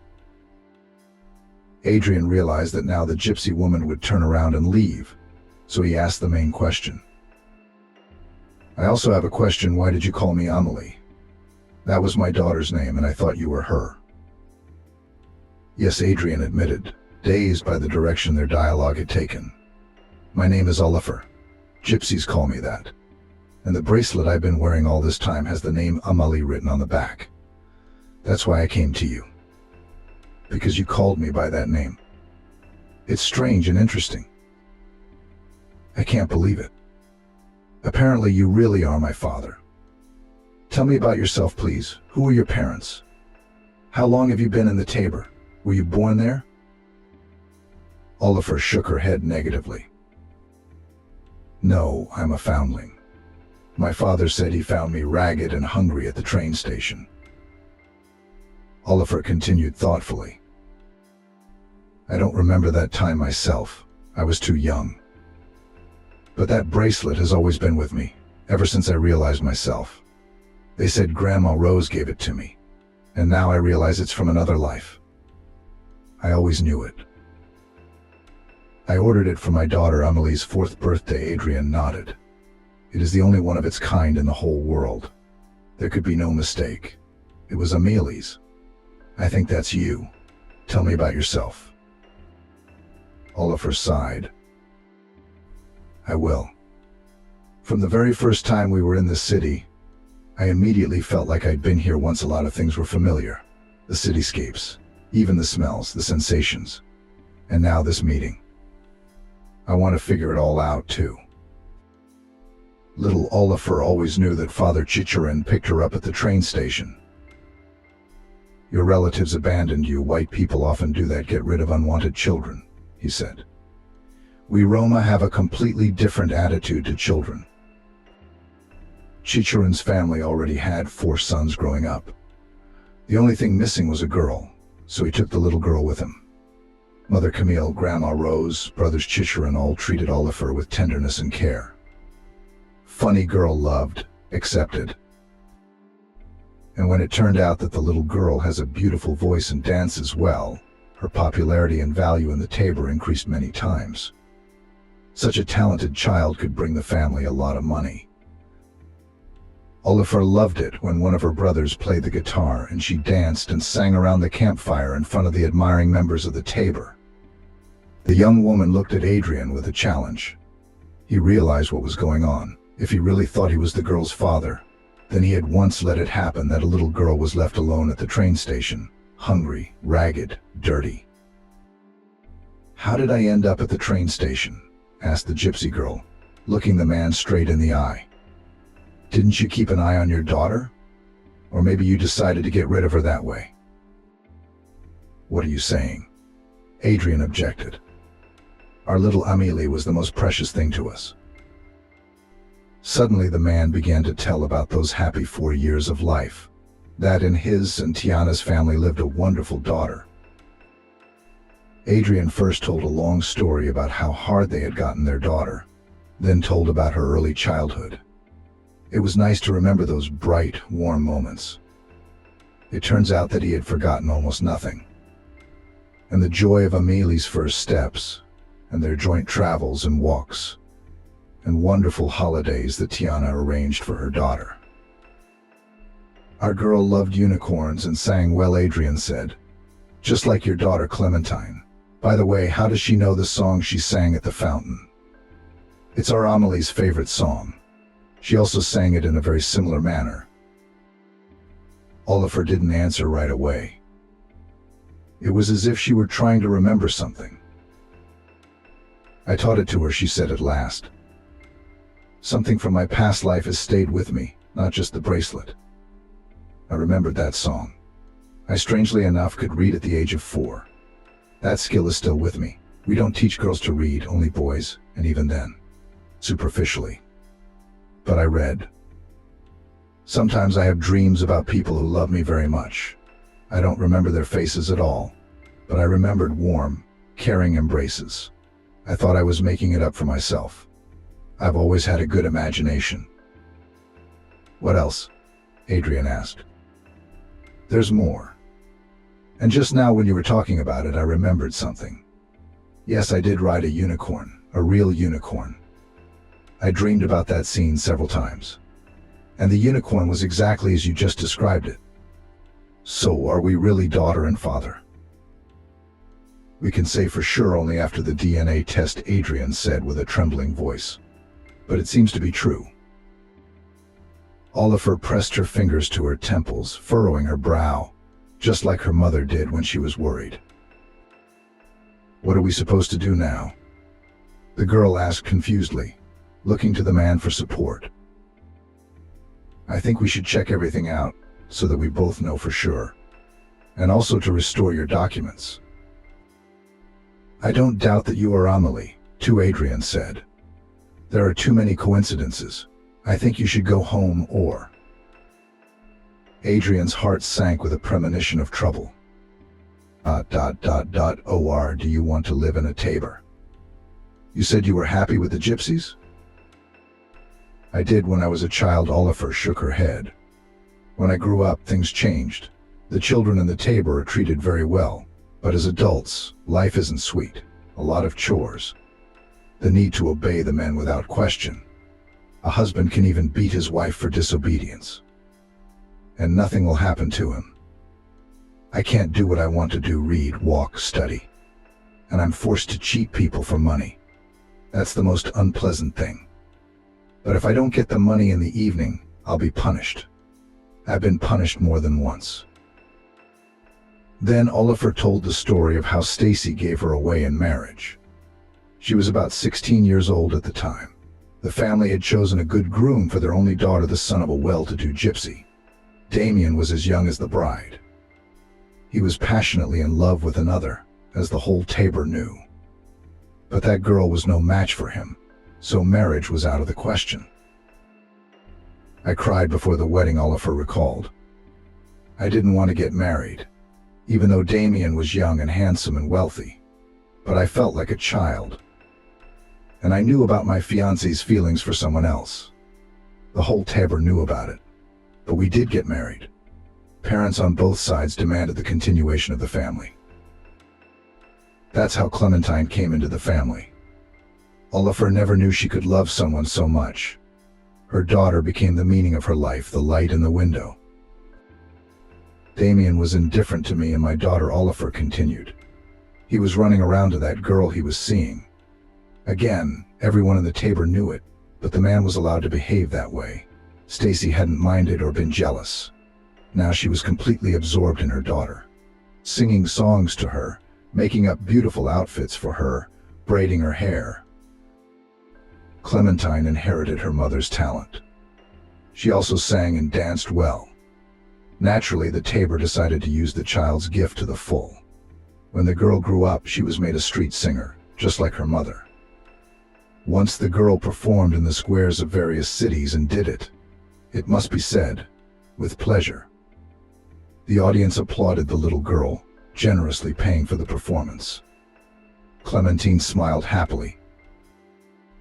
"It was very disturbing to me," Oliver said. "I realized that the little girl would have a future like mine. She wouldn't study, she wouldn't get a good profession. And she would continue to entertain people with her voice as she grew older and lost her childlike directness. She'll be a fortune teller." "I dreamed of a different future for me and my daughter," Oliver continued. "It seemed to me that we should both live differently, but it seemed impossible." "I think they kidnapped you in the crowd," Adrian said, looking at his daughter. Yes, now he was certain that Emily was in front of him, and he was immensely sorry for the lost years that his daughter had to spend in the Tabor, among strangers, obeying alien traditions and strict rules. But now everything would change. "Is that possible?" Oliver shook her head. "It had never happened in my lifetime. But Grandmother Rada told me that childless gypsy couples used to pick up children on the streets of towns. They picked out little ones who were unlikely to remember the past and raised them as their own children. And Grandma Rada said that the gypsies tried to kidnap dark-haired babies so as not to cause unnecessary questions later. A blonde child among dark-haired gypsies is suspicious. And you're a dark-haired child like my grandfather." Adrian smiled. "I'll show you pictures later. The resemblance is amazing. That fact must have played against us too. The gypsies chose you because you looked something remotely like them. I still can't believe it." Oliver looked lost. She glanced back and forth at the Tabor, visible from here, and back at Adrian. "So you're going to leave right now?" he asked. "Will you go and get the baby, tell her you found your own, and never stay there again?" "I'll go with you, of course. But you never know. It's not that simple. They won't let me go." "What do you mean they won't let you go?" "I'll call the police. They'll arrest them for kidnapping," Adrian said. "No, we have to do it another way. You don't know these people. We have to do it under the radar. And then I have to leave here, because they will probably be looking for me and will find me sooner or later. Betrayal is severely punished here. Will you be in danger too? Think carefully. Do you want all this? Do you want to ruin your peaceful life? Take your time. This is an important decision." "Well, what are you talking about? Of course I'm ready," Adrian immediately responded. "Okay, so here's what we're going to do. Tomorrow I'll go with Clementine to the square. I have always accompanied her. We are followed during the day, in the morning to check, then at about 12. Then in the evening, at 11, come get us. There's usually no surveillance at that time. We'll have to hide, lay low for a while, maybe a week, maybe a month. They'll be looking for me. We'll hide here, in my apartment. No one will think of looking for you at my place." "You live alone?" Oliver asked. "No one will mind us," Adrian said firmly. He thought of Stacy now, because she was going to get caught up in this too. She wouldn't have a choice. But the man was sure Stacy would understand, as she always did. She knows Ameli's story, and is worried about her lover. The woman would be happy for him. She could definitely be trusted. No, Adrian shook his head negatively. "I'm not alone. It's my mom. Your grandmother." Adrian shook his head negatively again. Tiana didn't wait for her daughter. She left without knowing what had happened to Ameli. It's so hurtful, so sad. "I'll come for you tomorrow at 11. "Okay, I have to go now." Oliver turned abruptly and hurried back to the Tabor. It looked like they were waiting for her there. For the rest of the day and night, Adrian was in a strange state of mind. He was overcome with joy. And then suddenly he began to have doubts. Suddenly Oliver was not a me after all. Standing next to the girl, the man had no doubt that it was his daughter. But now, when she was far away, he was beginning to think that he had invented the meeting and made up the facts to fit his story. Stacy, who had listened intently to Adrian, was also very agitated. She even cried. "Unlike my favorite person, I'm sure everything will be okay now. Amelie is definitely Amelie." "Well, there's no such thing as coincidence," the woman said. "I can't wait to meet her and her daughter. Wow, this is even cooler than the movies." Adrian didn't sleep at night. Where would it start? He thought about the fact that Amelie and Clementine might not be at the fountain tomorrow. They might be interrupted. Amelie herself might change her mind, choose to live in a Tabor. Or she could have just tricked him. Why? I don't know why. Maybe she just likes fooling other people. Stacy called in sick from work that day. Adrian called his boss too, took unpaid leave. The man was at the fountain even earlier than planned. Little Clementine, as yesterday, delighted the audience with her clear, ringing voice. Oliver was not to be seen at first then. Then Adrian noticed her. She was sitting at a distance, watching her daughter closely. Their eyes met. The girl gestured for him to take his time. The man nodded understandingly. Adrian kept his eyes on his daughter and granddaughter. And of course he didn't miss the important moment. Oliver rose from the bench, walked quickly to Clementine, picked up the baby in her arms, then hurried to Adrian. Then they all walked together through the narrow streets to the parking lot where the man had left his car. Oliver kept turning around for fear of being followed, but there didn't seem to be any tail. Stacy welcomed the two fugitives, fed them, warmed them, and provided them with cozy, homemade clothes. She loved taking care of people. And here were two people in need of affection and comfort. Looking around, as if trying to remember the past, Oliver said, "I've remodeled the apartment. It's completely different now. You are a professional editor with a higher philological education and 20 years of experience. Your task is to do a job with the text." "It's not like when you lived here," Adrian said. "But the view from the window seems familiar to me." The girl said thoughtfully, "Only something is missing. I think there was a tall tree. The branches scratched the glass. I liked it very much." "They cut it down," Adrian replied, looking at his daughter in surprise. "The poplar was blocking people's light, so they took it down. It's a pity." Adrian wandered along the seashore, clutching tightly in his hand the palm of his little granddaughter Clementine. The story that had happened to his family could not help but imprint on the man's behavior. He kept his eyes on the child. The grandfather and the girl were walking near the water's edge. Their bare feet left clear footprints in the wet sand. Clementine was inundated with questions, just like her mother used to be. She was a very clever and intelligent girl. She could grasp everything on the fly. She'd be going to school soon, and Adrian was sure that his granddaughter would be one of the best in the class. She could already read, write, and count. Clementine studied easily and with pleasure. Now Adrian saw his granddaughter off to music school. At a general family meeting, it was decided that such a talent should not be lost. So Amelie enrolled her daughter in music science. Teachers at first did not want to take the girl small yet, advised to wait a year before school. But after the audition, these people changed their opinion. It was sunny September. Classes at school had already begun. Clementine was now accompanied by her grandfather to her fourth lesson. So far, the girl was delighted with the music school. Adrian hoped she would continue to be so. And if not, what then? Were they looking for something else for Clementine? The man still couldn't believe his life had turned this way. Then, a year ago, Oliver and Clementine had lurked in the apartment for about a month. Tabor had long since taken off and left, but there were still gypsies snooping around town, looking, peering, and questioning people. This is how I would edit the continuation of the text.